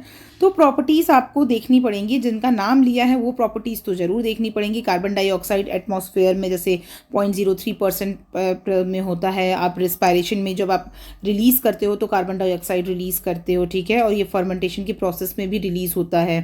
प्रॉपर्टीज़ आपको देखकर जानी है, इंपॉर्टेंट को तो बिल्कुल ही नहीं छोड़ना है। तो प्रॉपर्टीज़ आप सारे करके जाना। नेक्स्ट इसके बाद हम बात करते हैं कुछ फैक्ट्स के बारे में कि water gas is a mixture of carbon monoxide and hydrogen gas, producer gas is a mixture of carbon monoxide and nitrogen gas. ठीक है, नाइट्रोजन की बात करते हैं तो नाइट्रोजन जो होता है ये आपका एटमॉस्फेयर में सबसे ज़्यादा होता है, मेन कंपोनेंट है 78%, और ये आपका अमोनियम कंपाउंड्स के फॉर्म में होता है। Nitrogen in the main component of urea है 46%। तो परसेंटेज आपको याद रखने हैं और मेन इनकी प्रॉपर्टीज़ याद करते हैं। आर्टिफिशियल प्रेगनेंसी में भी काऊ के यूज़ होता है नाइट्रोजन। कैल्शियम साइनाइड को भी हम जो नाइट्रोलियम कहते हैं। तो मैं थोड़ा फास्ट जा रही हूँ स्टूडेंट, क्योंकि मैंने बहुत अच्छे से इसको लेक्चर्स में पढ़ाया है। टाइम हो तो लेक्चर्स में ज़रूर जाना, अदरवाइज मेरे साथ फास्ट रिवाइज कर लेना। कंपाउंड की बात करें, अमोनिया हाई क्या नाम है, प्रेशर में जब अमोनिया को हीट करते हैं कार्बन डाइऑक्साइड के साथ तो वो आपका यूरिया फॉर्म होता है। पूछा जाता है इस तरीके से कि यूरिया कैसे बनता है, प्रॉपर्टीज़, क्योंकि ये आपके 6th 7th की 8th की एनसीईआरटी है। टोटली एनसीईआरटी पार्ट आपको करना ही करना है। सोडियम नाइट्रेट को हम क्या कहते हैं, चिल सॉल्ट पिटर कहते हैं। कैल्शियम कार्बोनेट को हम कहते हैं नेविगेशन सॉल्ट पिटर। तो नाम याद करना है आपको, नाम इंपॉर्टेंट है, नाम आपसे पूछे जा सकते हैं। ठीक है, प्रॉपर्टीज आप ये इंपॉर्टेंट है। Aqua regia mixture of 1 part of HNO3 and 3 part of HCl, यानी 1:3 के होता है, तो इसको हम एक्वारीजिया कहते हैं। Aqua Nobel metal silver platinum को ईजिली डिजोल्व कर लेता है, तो एक्वारीजिया का याद रखना आप। फास्फोरस के बात करते हैं तो ये भी बहुत रिएक्टिव होता है, नॉन मेटल है और ये भी फ्री स्टेट में नहीं पाया जाता है। इसकी वाइट फास्फोरस जो है ये आपका पॉइजनस होता है और मोस्ट रिएक्टिव होता है। ठीक है, इसकी स्मेल गार्लिक जैसी होती है। ओके, वाइट फास्फोरस आपने देख लिया। ठीक है, रेड फास्फोरस जो होता है वो आपका रूम टेम्परेचर पे फायर नहीं कैच करता, इसकी इग्निशन टेम्परेचर बहुत ज़्यादा होता है। तो प्रॉपर्टीज़ याद रखना। और वाइट से रेड जो आपका फास्फोरस में कैसे चेंज करते हैं और रेड से वाइट में कैसे चेंज करते हैं, ये सब आप देख लीजिएगा एक बार अच्छे से। ठीक है, इतना अगर आप केमिस्ट्री में कर लोगे तो मेन आपके जो बेसिक मार्क्स हैं कि 5 में से 10 में से 5 क्वेश्चन आराम से पूछे जाएंगे, जितने मैंने बोल्ड किए हैं। जिंक फॉस्फाइड को as a rat poison use करते हैं, ये सारी चीज़ें पढ़ लेना। देखो सबसे ज़्यादा अमाउंट में आपका एटमॉस्फेयर में नाइट्रोजन था, उसके बाद हम बात करते हैं तो ऑक्सीजन आता है, कलरलेस होता है, ऑर्डरलेस होता है। प्रॉपर्टीज़ आपको ध्यान सारी देख लेनी है। ठीक है, ओजोन है, ओजोन अगेन मैंने आपको बताया है, ओजोन गैस होता है और एक होता है ओजोन लेयर होता है जो अल्ट्रा वायलेट रेज को, जो सनलाइट से आ रही होती है, उसको अर्थ पर आने से रोकता है, तो वो गुड थिंग है। जो ओजोन गैस होती है वो आपका जो ग्राउंड लेवल पे वो हजार्डियस होता है। ये सारी पॉइंट्स आप ध्यान से देख लेना। सल्फ़र के बारे में बता दिया है कि ये फ्री और कॉम्प्लेक्स दोनों के फॉर्म में होता है, और ये जो सल्फ़र और नेचुरल रबर को मिक्स करके जो बनता है वो आपका वल्कनाइजेशन प्रोसेस होता है। डायरेक्ट आपसे पूछा जाएगा। यूजेस में आपको पता है कि एक्सप्लोजिव के लिए यूज़ कर सकते हैं, डाई कलर करने के लिए यूज़ कर सकते हैं। उसके बाद जो इसके कंपाउंड है सल्फर डाइऑक्साइड, ट्राईऑक्साइड, ये सारी चीज़ें आप एक बार अच्छे से देख लीजिएगा। ठीक है, क्वेश्चंस मैंने यहाँ पर सारे डिस्कस किए हैं जो आप कर लोगे। लाफिंग गैस याद रखना, nitrous dioxide is laughing gas. Fire extinguisher में कौन सा गैस यूज़ होता है, कार्बन डाइऑक्साइड गैस। तो वो सारी चीज़ें आप प्रॉपर्टीज़ अच्छे से देख लेंगे। ठीक है, ये सारी चीज़ों में आप बिल्कुल मत गड़बड़ करिएगा। आइसोट्रोप ये पूछा डायरेक्ट गया है कि हाइड्रोजन के जो आइसोट्रोप्स हैं लाइक प्रोटियम, ड्यूटीरियम, ट्राइटीरियम होता है। ड्यूटीरियम को हम हैवी वाटर भी कहते हैं, तो ये डायरेक्ट आपसे क्वेश्चन आता है। ठीक है, और ये आपका ख़त्म हो गया है आपका केमिस्ट्री का रिवीजन। केमिस्ट्री सबसे शॉर्ट फॉर्म में रिवाइज किया गया है। बायो पर चलते हैं। अगेन मैं आपसे कह रही हूँ ये वीडियो तभी यूज़फुल है जब आपने प्रॉपर मैराथन क्लास और वो सब देखी हुई हैं जो पुराने वीडियोज़ हैं। तो नेक्स्ट बात करते हैं बायो की। तो अगर हम बायो की बात कर रहे हैं तो बायो में कौन से टॉपिक हैं जो आपको बिल्कुल छोड़कर नहीं जाने हैं। फर्स्ट आपका डाइजेस्टिव सिस्टम है, ये टॉपिक आप बिल्कुल छोड़कर मत जाओ। एक एटलीस्ट ओवरव्यू नॉलेज जरूर ले लेना। रेस्पिरेटरी सिस्टम आपको छोड़कर नहीं जाना है, और आपका ये एंडोक्राइन सिस्टम छोड़कर नहीं जाना है। इसके अलावा जो भी चीज़ें हैं आप एक बार को स्किप कर सकते हो, डायरेक्ट क्वेश्चन नहीं आने की पॉसिबिलिटी कम होगी, बट ये 3 जो पार्ट हैं यहाँ से क्वेश्चन जरूर आएंगे। तो ये तीनों पार्ट आपको नहीं छोड़ने हैं, डाइजेस्टिव सिस्टम, रेस्पिरेटरी सिस्टम और endocrine system. Endocrine endocrine system में जो भी ग्लैंड्स वगैरह हैं, आपकी हार्मोन्स हैं, पिट्यूटरी ग्लैंड्स और आपके थायराइड ग्लैंड, ये सब चीज़ें आपको कवर करनी ही करनी है। इसके अलावा कि आप टॉपिक को लास्ट में अगर इनकेस नहीं रिवाइज कर पा रहे हो तो स्किप कर सकते हो।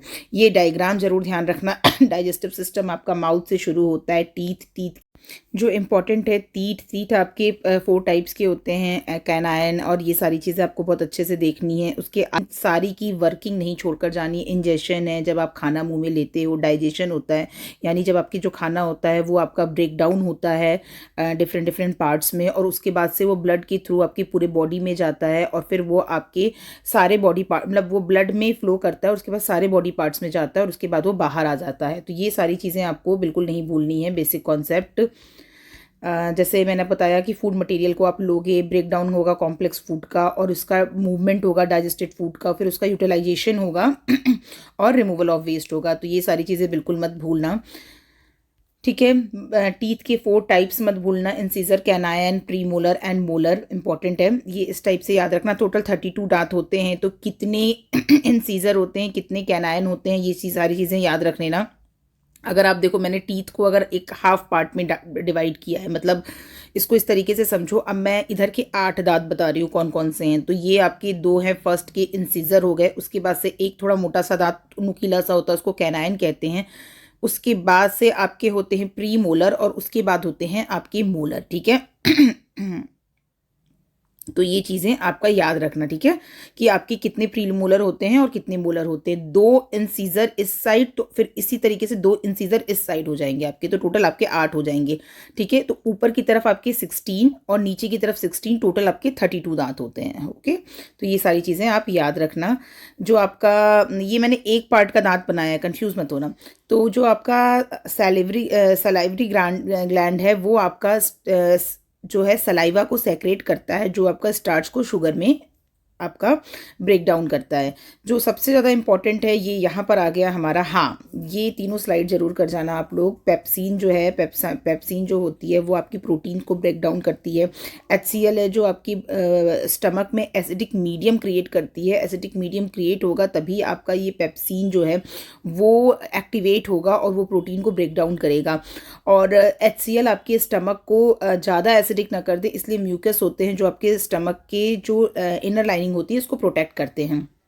स्मॉल इंटेस्टाइन में क्या क्या आता है, फैट, कार्बोहाइड्रेट, प्रोटीन, ये इंपॉर्टेंट स्लाइड है, यहाँ से क्वेश्चंस बन सकते हैं, तो ध्यान रखना है इसका, ठीक है। फिर स्मॉल इंटेस्टाइन में बता दिया, कार्बोहाइड्रेट ग्लूकोज में ब्रेक होता है, फैट्स आपका फैटी एसिड और ग्लाइसरॉल में ब्रेक होता है, प्रोटीन आपका अमीनो एसिड में ब्रेक होता है। तो लिवर के लिए, लिवर की प्रॉपर्टी ज़रूर याद रखना, लार्जेस्ट ग्लैंड है, कोई एंजाइम नहीं होता है, ये बाइल जूस को रिलीज करता है लिवर। पूरा पहले मैंने शायद उसको बोल दिया था गॉल ब्लैडर रिलीज करता है, नहीं, आपका जो बाइल जूस है वो आपका लिवर रिलीज करता है और स्टोर गॉल ब्लैडर में होता है। यहाँ से एक क्वेश्चन पक्का आएगा आपका कि जो बाइल जूस है वो आपका लिवर रिलीज करता है, जो कि आपका स्टमक के थोड़ा साइड में, स्मॉल इंटेस्टाइन के ऊपर होता है, और ये आपका गॉल ब्लैडर में स्टोर होता है। ये इंपॉर्टेंट क्वेश्चन है। पेनक्रियाज की बात करते हैं तो पेनक्रियाटिक जूस को रिलीज करता है, ठीक है। ये सारी चीज़ें इंपॉर्टेंट है, जन बताया। और लिवर का काम क्या होता है कि वो आपके फैट को एब्जॉर्व करता है, ठीक है। लिवर एक तो बाइल जूस प्रोड्यूस करता है जो गॉल ब्लैडर में स्टोर होता है, और उसके अलावा जो फैट है उसको एब्जॉर्व करने का काम करता है, ठीक है। और गॉल ब्लैडर है वो बाइल जूस को स्टोर करता है, ठीक है। ये सारी चीज़ें बहुत इंपॉर्टेंट है। पेनक्रियाज है जो एंजाइम्स बनाती हैं जो आपकी प्रोटीन को डाइजेस्ट करने में हेल्प करती है। क्वेश्चन इस तरीके से पूछा जाएगा कि अगर आपकी बॉडी से गॉल ब्लैडर को हटा दिया जाता है तो किस फूड को डाइजेस्ट करने में आपको मुश्किल होगी। तो अगर गॉल ब्लैडर को हटा देते हैं तो आप फैट रिलेटेड फूड को प्रेफर नहीं करोगे। एक क्वेश्चन यहाँ से पूछा जाता है कि लार्ज इंटेस्टाइन और स्मॉल इंटेस्टाइन में क्या डिफरेंस है। तो लार्ज इंटेस्टाइन आपका साइज वाइज छोटी होती है, ये ब्रॉड होती है लेकिन स्मॉल होती है, ये चीज़ याद रखना आप, ठीक है। ये क्वेश्चन आपके पूछे जाते हैं। अब हम बात करते हैं न्यूट्रिएंट्स के बारे में। तो न्यूट्रिएंट्स आपके 6 पता होने चाहिए, carbohydrate, fat, protein, vitamin, mineral और फाइबर, ये आपके 6 न्यूट्रिएंट है। इनके टेस्ट आपसे पूछे जा सकते हैं क्योंकि ये एनसीईआरटी की बुक में दिए हुए हैं। तो अगर आप टेस्ट में बात करोगे तो आप देखना कि अगर आपको स्टार्च का टेस्ट करना है तो उसमें क्या होता है कि आप सिंपली मिक्सचर लो और उसमें आयोडीन सोल्यूशन डालो तो उसका कलर आपका चेंज हो जाता है, तो ये आपका आयोडीन का टेस्ट होता है। सेम इसी तरीके से प्रोटीन होता है, तो प्रोटीन के लिए आप कॉपर सल्फेट सोल्यूशन यूज़ करोगे और डाइल्यूट हाइड्रोक्साइड सोल्यूशन यूज़ करोगे तो पर्पल कलर आ गया तो वो प्रोटीन का टेस्ट हो जाएगा। फैट के लिए आपको पता है कि किसी भी टिश्यू पेपर में आप रखोगे तो आपका फैट का टेस्ट हो जाता है क्योंकि टिश्यू पेपर आपका ट्रांसपेरेंट हो जाता है। तो वो आपका फैट का टेस्ट हो गया। विटामिन में ये इंपॉर्टेंट है, यहाँ से क्वेश्चन जरूर आएगा डियर स्टूडेंट। जो भी मैं इंपॉर्टेंट लास्ट मिनट आपका रिवीजन करा रही हूँ उसको जरूर छोड़कर जाना। फैट सॉल्युबल आपकी कौन कौन से हैं, ADE और वाटर सॉल्युबल BC। इस तरीके से याद रख लेना कि बस एक याद रखो, दूसरा अपने आप याद हो जाएगा। वाटर सॉल्युबल जो विटामिन हैं वो आपकी BC है, ठीक है।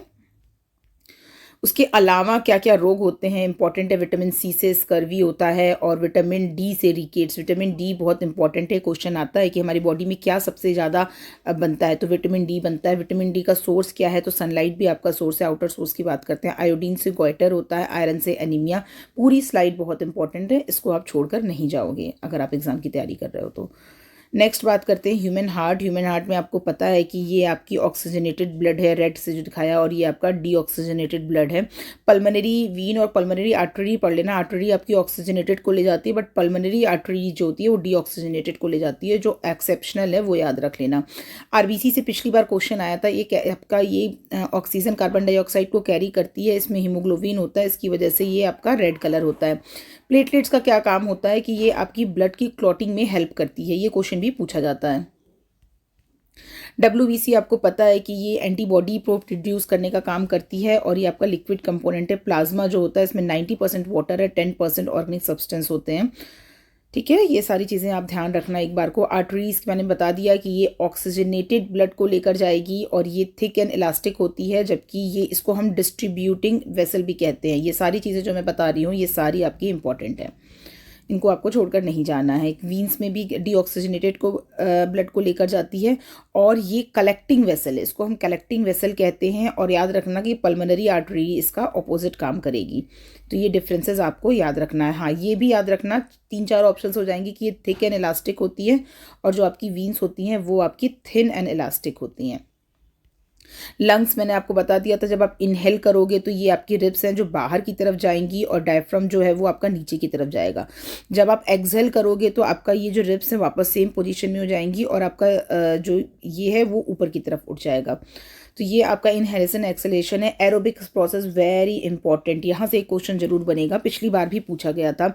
प्रेजेंस ऑफ ऑक्सीजन मतलब aerobic process, presence of oxygen में ग्लूकोज, कार्बन डाइऑक्साइड, वाटर और एनर्जी रिलीज करता है। एनर्जी बहुत ज़्यादा रिलीज होती है, ठीक है। और जो एनएरोबिक प्रोसेस होता है ये in the absence of oxygen होता है। ये डिफरेंस याद रख लेना। उसमें क्या होता है कि एनर्जी रिलीज तो होती है बट कम क्वांटिटी में होती है। एग्जाम्पल से आप याद रख लेना, ईस्ट होता है आपका, ये एनएरोबिक प्रोसेस में होता है। जब आप देखते हो कि आप बहुत ज़्यादा भागते हो और मतलब अचानक से आपने एक्सरसाइज नहीं शुरू की और अचानक से आप रनिंग शुरू करते हो तो आपके मसल्स में पेन होना शुरू हो जाता है, तो वो भी एक एनारोबिक प्रोसेस होता है, क्योंकि आपकी बॉडी अच्छे से ऑक्सीजन वर्क करती है बट विदाउट ऑक्सीजन, मतलब आपके मसल्स में ऑक्सीजन अच्छे से नहीं जा पाती है, तो वो भी एक आपका एनारोबिक प्रोसेस का एग्जाम्पल है। Like during heavy exercise our muscle respire anaerobically to provide energy to muscles, ठीक है। तो याद रखना ये भी इंपॉर्टेंट है कि लैक्टिक एसिड में चेंज हो जाता है विदाउट ऑक्सीजन। ये सारे एग्जांपल इंपॉर्टेंट है। Next we talk about the transport of the plant, ये प्लांट्स ये भी इंपॉर्टेंट है। जाइलम, जाइलम देखो एक्स से याद रखना, एक्स और डब्ल्यू पास पास हैं, तो इसका मतलब है कि ये वाटर और मिनरल को रूट से लेकर और प्लांट्स में पहुंचता है। सपोज ये आपका प्लांट है तो ये वाटर आप जब भी आप पानी देते हो तो आप ज़मीन पर पानी देते हो, तो जाइलम का काम क्या है कि ये पानी आपके बाकी स्टेम पर और लीव्स में पहुंचाने का काम करता है। फ्लोएम क्या करता है, फोटोसिंथेसिस से जो खाना बना होता है वो आपके बाकी पार्ट में पहुंचाने का काम करता है। तो पूछ सकता है जाइलम और फ्लोएम का क्या काम है, इंपॉर्टेंट है, स्लाइड को भी मिस नहीं करिएगा आप, ठीक है। नेक्स्ट देखते हैं ब्लड ग्रुप और स्केलेटन। ब्लड ग्रुप इंपॉर्टेंट है, एंटीजन एंटीबॉडी ये दोनों चीज़ें इंपॉर्टेंट है। एंटीजन होती है जो आपकी फॉरेन सब्सटेंस होते हैं ना, वो जैसे बैक्टीरिया, वायरस, फंगी और ये सारी चीज़ें होती हैं। ये आपकी जैसे अगर आपको कोल्ड होता है तो ये जब आपकी बॉडी में एंटर करते हैं इस टाइप को हम इस टाइप की प्रोटीन को कहते हैं एंटीजन बॉडी। और आपकी बॉडी जो फाइट करती है कोल्ड और जैसे कोविड के लिए, तो वो आपकी जो होती है एंटीबॉडी होती है। तो किसी भी डिसीज़ के लिए फाइट करने के लिए हमारे पास एक प्लाज्मा में एक प्रोटीन प्रोड्यूस होता है जो हमारी इम्यून सिस्टम को अटैक करने से मतलब आपको एक तरीके से फाइट करता है और आपकी बॉडी को वो करता है, रिपल करता है इन सब चीज़ों को, वो हमारी एंटीबॉडी होती है। तो एंटीजन एंटीबॉडी जरूर ध्यान दे लेना, क्वेश्चन यहाँ से पूछा जा सकता है। जैसे ये आपका ये इंपॉर्टेंट है, हाँ, कि ग्रुप ए है अगर आपका, तो आपके पास जो सेम ग्रुप है तो सेम एंटीजन होगा, ठीक है, सेम एंटीजन होगा। ग्रुप ए बी है तो ए बी एंटीजन होगा, लेकिन ग्रुप ओ का कोई भी एंटीजन नहीं होगा। और एंटीबॉडी जस्ट अपोजिट होती है, ठीक है। एंटीबॉडी अगर ग्रुप ए है तो आपकी एंटीबॉडी बी आपकी बनेगी। तो ये सारी चीज़ें पूछी जा सकती हैं। एक्सेप्टर और डोनर पूछे जा सकते हैं, इंपॉर्टेंट है यही सारी चीज़ें। यूनिवर्सल डोनर है आपका O minus, universal receiver group है आपका AB प्लस। इसके अलावा वही चीज़ें आ जाती हैं कि कौन किससे ले सकता है। अगर आपके पास ब्लड ग्रुप ए है तो आपका एंटीजन ए होगा, मैंने बताया एंटीजन सेम होता है, एंटीबॉडी डिफरेंट होती है। जो ब्लड ग्रुप ए है वो ए और ओ से ले सकता है और डोनेट ए और AB को कर सकता है। तो इस तरीके से आप ये चार्ट जरूर से रिवाइज कर लेना। फिर इसके बाद हम बात करते हैं बोन्स के बारे में। इस पार्ट को आप स्किप कर सकते हो, एग्जाम पॉइंट ऑफ व्यू से इतना इंपॉर्टेंट नहीं है। नेक्स्ट ये पार्ट है जिसको आप स्किप नहीं करोगे, यहाँ से भी क्वेश्चंस आने की पूरी पूरी पॉसिबिलिटी है। ये पूरा रटने वाला पार्ट है, तो इसको बैठकर एक साथ आप इसको याद कर लीजिए। अगर डिसीज़ की बात करते हैं तो फंगस से होने वाली डिसीज़ है आपके स्कर्बी, अस्थमा, बाल्डनेस, एथलीट फूट और आपका रिंग वॉर्म। याद रखना, इसमें मैंने आपको देखो ट्रिक बताई है सबर, और मेरे कमेंट सेक्शन में आप जाओगे तो स्टूडेंट्स ने भी बहुत अच्छी अच्छी ट्रिक्स बताई हुई हैं। तो उनको भी अगर आप जो भी आपको याद करने में आसानी हो, ट्रिक से याद करने में आसानी हो या डायरेक्ट याद करने में आसानी हो, आप उसको प्रेफर करना। मतलब मुझे कमेंट सेक्शन की ट्रिक्स ज़्यादा पसंद आई याद करने के लिए। तो यहाँ पर आपको ये सारी चीज़ें याद करनी है, बिकॉज क्वेश्चन आता है polio caused by virus, protozoa, bacteria, इस टाइप से क्वेश्चन आएगा। Dengue caused by virus, protozoa, bacteria और इस एयरबोन और अ वाटरबोन डिसीज, इस टाइप से क्वेश्चन जरूर आता है। तो ये ट्रिक मैंने दी थी, CP Raman is a DG in Haryana India. इससे ईजी ट्रिक कमेंट सेक्शन में है, तो वहाँ से आप ट्रिक ले लीजिएगा एक बार। डिसीज कॉज्ड बाई बैक्टीरिया, ये भी आपको इसकी भी ट्रिक है। ये सारी चीज़ें आप याद कर लेना, अच्छे से याद कर लेना, बिकॉज यहाँ से एक क्वेश्चन जरूर बनेगा। CPL2 को DT3 रोग की वजह से काली खांसी आ रही है, GST बिल देना पड़ेगा। ये आपका शॉर्टकट ट्रिक थी, बट आपको अगर अपनी ट्रिक निकालनी है तो बट जैसे भी समझ में आए इसको करके जरूर जाना। प्रोटोजोआ तो ईजी है, दीपक में सूरज या DPK में सूरज करके आप इसको याद कर सकते हो, ठीक है। तो करके जरूर जाना, इसे छोड़ना नहीं है आपको। और ये एयरबोन और वाटरबोन डिसीज़ भी करके जानी है, इम्पॉर्टेंट है। ये भी एक स्लाइड बहुत इम्पॉर्टेंट है, जो आपका इन्वायरमेंट में जैसे जो इफेक्ट आता है, लाइक इटाई है कैडमियम की वजह से होता है, ब्लूबेरी सिंड्रोम है नाइट्रेट की वजह से होता है, सिलिकोसिस है सिलिका की वजह से होता है। तो ये सारी चीज़ें आप जरूर करके जाना। हाँ, we talk about the endocrine system in humans, यहाँ से भी क्वेश्चन आने की पूरी पॉसिबिलिटी है। इसमें जैसे आपसे पूछा जाएगा कि एक्सोक्राइन ग्लैंड क्या है और एंडोक्राइन ग्लैंड क्या है। इसमें आपको सबसे ज़्यादा बस इतना ही याद रखना है कि ये जो है आपका डक्टलेस ग्लैंड होती है और यहाँ पर आपका डक्ट होता है, और जो आपको पढ़ना है वो आपको एंडोक्राइन ग्लैंड के बारे में ही पढ़ना है। एंडोक्राइन ग्लैंड की बात करते हैं तो ये आपका जैसे आपको पता है कि जो छोटे छोटे सेल्स होते हैं, सेल्स को मिला लें तो हमारे टिश्यू बनते हैं, और टिश्यू को मिलाते हैं तो हमारे ऑर्गन्स बनते हैं। तो endocrine glands are a ductless gland that secrete hormones. तो जो एंडोक्राइन ग्लैंड्स होते हैं वो आपके हार्मोन्स को सेक्रेट करते हैं, याद रखना, which carries message to a particular organ और tissue through the blood stream. These gland control growth, development, metabolism, reproduction. Important है कि जो आपके एंडोक्राइन ग्लैंड्स होते हैं ये आपके हार्मोन्स को रिलीज करते हैं, ठीक है, मत भूलना इस चीज़ को। और इसके बाद जो इंपॉर्टेंट आ जाता है कि एंजाइम क्या करते हैं और हार्मोन क्या करते हैं। तो एंजाइम है, it's a type of protein, और ये आपका एक्सोक्राइन ग्लैंड से रिलीज होते हैं और ये आपका डाइजेशन में हेल्प करते हैं। ये एंजाइम जैसे मैंने आपसे बात की थी ना, स्मॉल इंटेस्टाइन में और पैनक्रियाज में, वहाँ पर आपके एंजाइम रिलीज होते हैं और जो आपके एक्सोक्राइन ग्लैंड से होते हैं। और जो हार्मोन होते हैं वो एंडोक्राइन ग्लैंड से होते हैं। और उसके अलावा ये जो आपके एंजाइम होते हैं ये प्रोटीन होते हैं, और जो हार्मोन होते हैं ये आपके बॉडी को कंट्रोल करने में, रिप्रोडक्शन में इनका रोल होता है। तो एंडोक्राइन सिस्टम की बात करते हैं तो ये डायग्राम बिल्कुल मत भूलना। और सबसे इम्पॉर्टेंट है pituitary gland, pineal gland, thyroid gland, ये सारे ग्लैंड्स आपके बहुत ज़्यादा इंपॉर्टेंट है। क्वेश्चन यहीं से डायरेक्ट पूछे जाएंगे, किस टाइप के क्वेश्चन आएंगे वो भी आप देख लेना। हाँ, पाइनियल ग्लैंड की बात करते हैं तो ये आपको इसको हम थर्ड आई भी कहते हैं। ये आपका मेलाटोनिन हार्मोन्स को रिलीज करते हैं जो आपकी स्लीप साइकिल को मेंटेन करता है, रेगुलेट करता है। उसके बाद से आता है पिट्यूटरी ग्लैंड। इंपॉर्टेंट है, इसको हम स्मॉलेस्ट ग्लैंड बोलते हैं, मास्टर ग्लैंड बोलते हैं, बिकॉज ये बाकी सारे ग्लैंड को भी कंट्रोल करता है और ये आपका ग्रोथ हार्मोन को रिलीज करता है। इंपॉर्टेंट है, पिट्यूटरी सबसे ज़्यादा इंपॉर्टेंट है।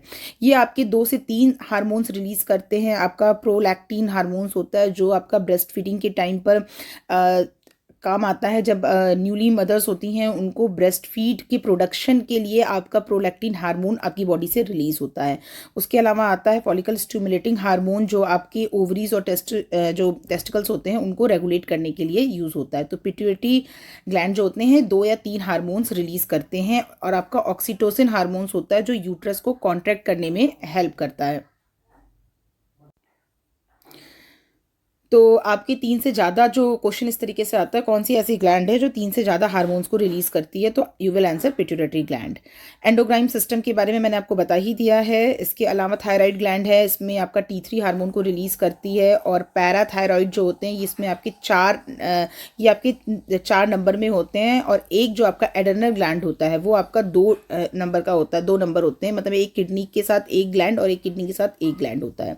तो ये सारे क्वेश्चंस आपके पूछे जा सकते हैं। हाँ, ये आपका एल्डोस्टेरोन हार्मोन को रिलीज करता है, इंपॉर्टेंट होता है, जो कि किडनी की कंट्रोल करने में, किडनी में सॉल्ट के अमाउंट को कंट्रोल करने में हेल्प करता है।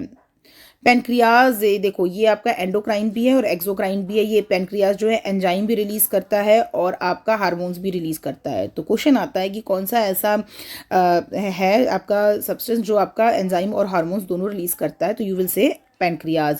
और ये इंसुलिन हार्मोन प्रोड्यूस करता है, जो मैंने आपको बताया, जो आपकी जो हेल्प सेल होते हैं, तो इनको आपका ग्लूकोज से जो एनर्जी चेंज होती है उसमें हेल्प करता है। Help cells to take in glucose to be used for energy. ठीक है, तो उसके अलावा इंसुलिन आपको पता है डायबिटिक केस में जो होता है बॉडी में इंसुलिन बनना, नेचुरली इंसुलिन बनना बंद हो जाता है, तो उस केस में आपको इंसुलिन के इंजेक्शंस लगते हैं। तो पेनक्रियाज याद रखना, एंडोक्राइन और एक्सोक्राइन दोनों ही होता है। ओवरीज और एस्ट्रोजन, ये सारी चीज़ें आपको पता है। कुछ नहीं समझ में आए तो ग्लैंड से ये वाली स्लाइड ज़रूर याद कर लेना, यहाँ से एक क्वेश्चन ज़रूर बनेगा।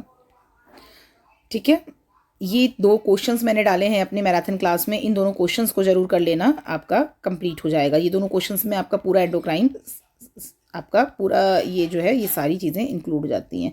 अब हम बात करते हैं सेल स्ट्रक्चर की। सेल, इसके बाद अगर हम सेल की बात करते हैं तो आपको जैसे मैंने बताया कोई भी सिस्टम्स होता है वो ऑर्गन से बना होता है। ऑर्गन्स आपका टिश्यू से बना होता है, नंबर ऑफ टिश्यूज से, और जो नंबर ऑफ टिश्यूज होते हैं वो सेल से बने होते हैं। तो सेल आपकी सबसे छोटी यूनिट होती है। It is a basic structure unit of life. Question आ जाता है कि लार्जेस्ट सेल जो था वो किस में होता है, एग ऑफ ऑस्ट्रिच का होता है। स्मॉलेस्ट सेल होता है जो आपका वो बैक्टीरिया का होता है। और जो सेल होता है ये आपका एक साथ काम करता है। The number of cell can work together to form a tissue, जो मैंने आपको बता दिया। और ये आपका प्लांट और एनिमल सेल की इंपॉर्टेंस आपको देख लेनी है। ये डायग्राम बहुत अच्छे से समझ लेना। जो आपका ये सेल है, सेल में आपका सेल मेम्ब्रेन होता है। सबसे बाहर जो आप देख रहे हो ये आपका सेल मेम्ब्रेन है। इसके बाद से इसमें न्यूक्लियस होता है। न्यूक्लियस के अंदर आपका न्यूक्लियोप्लाज्म पाया जाता है और न्यूक्लियोप्लाज्म होता है। और जो न्यूक्लियस के अंदर ये डॉट डॉट है ये आपका न्यूक्लियोप्लाज्म है। और जो ये बाहर सेल के अंदर आपको जो मिलेगा वो आपका जेली जैसा स्ट्रक्चर होगा, वो आपका साइटोप्लाज्म होगा। इसके अलावा इसमें राइबोसोम्स पाए जाते हैं। कुछ राइबोसोम्स फ्री स्टेट में होते हैं और कुछ राइबोसोम्स होते हैं वो आपका एंडोप्लास्टिक रेटिकुलम से अटैच्ड होते हैं। ये राइबोसोम आपका न्यूक्लियस से ही बाहर जाते हैं।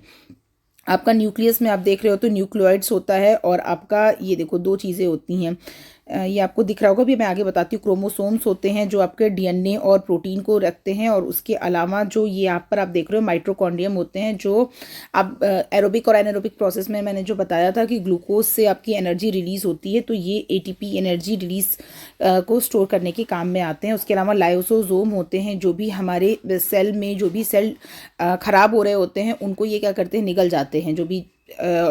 जो भी आपकी बॉडी के खराब सेल हो रहे थे उनको निकल जाते हैं। उसके अलावा होता है गोल्जी बॉडी होती है। जो गोल्जी बॉडी होती है वो प्रोटीन को स्मॉलेस्ट पार्ट में तोड़ती है और आपको यूजेबल पार्ट में आपकी बॉडी में बनाती है। तो ये आपका छोटा सा डायग्राम हो गया। नाम आपको सबके याद रखने हैं। और सेल डिवाइड एंड फॉर्म, हाँ, जो भी आपका सेल होता है, जो एक प्राइम सेल होता है, फिर वो आपका डिवाइड होते हैं और नए नए सेल बनाने शुरू हो जाते हैं। ठीक है, ये सारी चीज़ें पढ़ लीजिएगा। सेल के कंपोनेंट बता दिए। सेल मेम्ब्रेन होता है, साइटोप्लाज्म हो जाता है और न्यूक्लियस होता है। तो न्यूक्लियस के अंदर जो जेली जैसा स्ट्रक्चर होगा उसको हम न्यूक्लियोप्लाज्म कहेंगे। सेल वॉल जो होती है वो सिर्फ प्लांट सेल, फंगस और बैक्टीरिया में पाई जाती है। सेल वॉल जो होती है वो आपका एनिमल सेल में नहीं पाई जाती है, ठीक है। ये आपका देख लेना, प्रोकैरियोटिक और यूकैरियोटिक इंपॉर्टेंट है, जिसमें एक डिफाइन, इसको एक बक्से की तरह मैंने आपको उसमें समझाया था कि जो प्रोकैरियोटिक सेल्स होते हैं उसमें एक डिफाइंड न्यूक्लियस नहीं होता है, ठीक है। ये यूनिसेलुलर होते हैं और जेनेटिक मटेरियल प्रेजेंट होते हैं बट न्यूक्लियस के अंदर नहीं होते हैं। ट्रू न्यूक्लियस एब्सेंट होता है प्रोकैरियोटिक में। देखो इसको डायग्राम में अगर मैं इसको जूम करके दिखाऊंगी तो इसमें सब कुछ एज इट इज़ पड़ा रहता है। आप देखोगे कि मतलब इसमें कोई भी न्यूक्लियस नहीं है। और अगर आप जो यूकैरियोटिक होता है, इसमें यूकैरियोटिक में प्रॉपर एक न्यूक्लियस होता है जिसके अंदर आपका डीएनए और सारी चीज़ें पाई जाती हैं।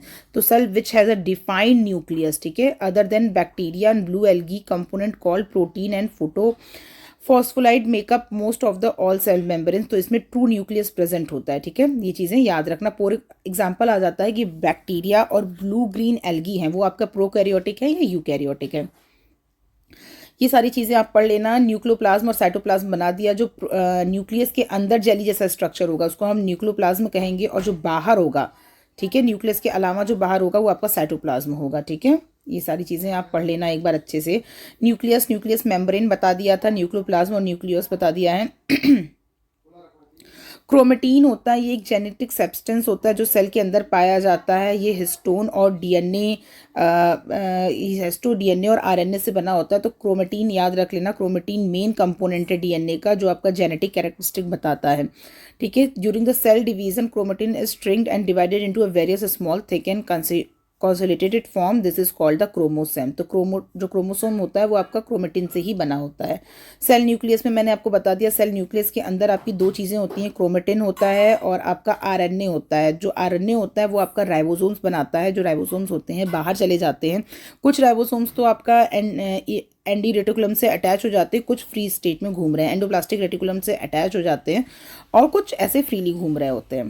क्रोमेटिन, ये सारी चीज़ें मैंने बहुत अच्छे से इंडिविजुअल वीडियो में बताई हुई है। यहाँ मैं सिर्फ रिवीजन क्लास है इसलिए स्पीड थोड़ी सी फास्ट है डियर स्टूडेंट। तो अगर आपको कुछ भी नहीं समझ में आ रहा होगा तो ये मत सोचना कि स्पीड फास्ट है। जिन्होंने एक बार पढ़ लिया है उनके लिए ये रिवीजन वीडियो है।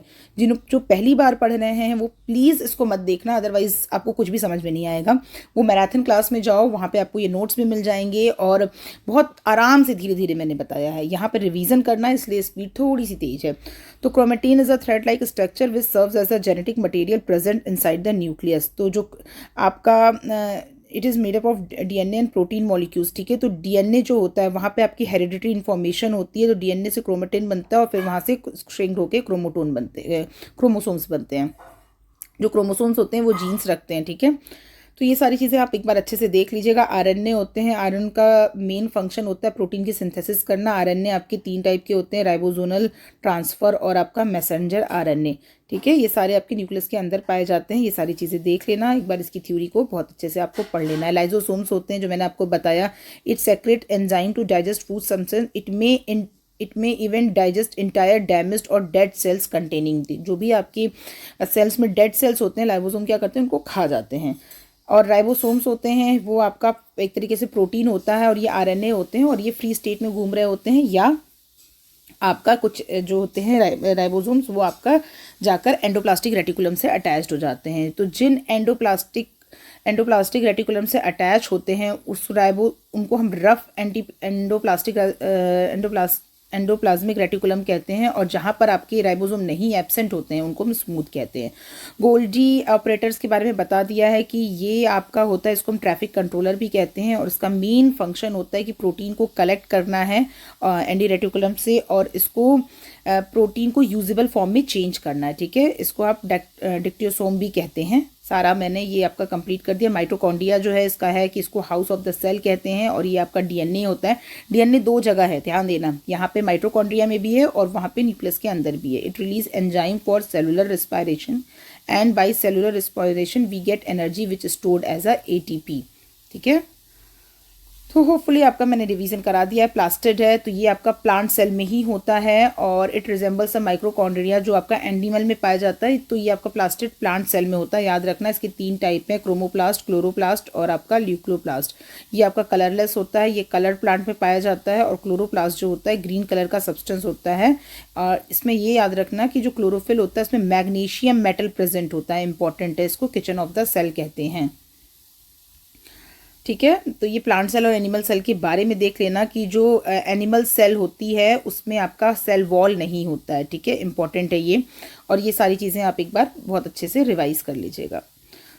ये सारी चीज़ें जो हैं आपसे पूछी जाएंगी, तो ये सारी चीज़ें आप एक बार पढ़ लेना, थ्योरी पार्ट में है जिससे आपके क्वेश्चंस आ सकते हैं। तो that's it for the bio revision. जिन्होंने अभी तक नहीं किया है, मतलब बायो का मैराथन क्लास नहीं देखी है, उनके पास कम टाइम बचा है, वो इसको रिवाइज करके जा सकते हैं यहाँ से। कुछ नहीं तो उनके आराम से, अगर आपके पास 30 क्वेश्चन हैं तो 15-20 क्वेश्चन आप आराम से सॉल्व कर लोगे, इससे बाहर का पेपर नहीं आएगा।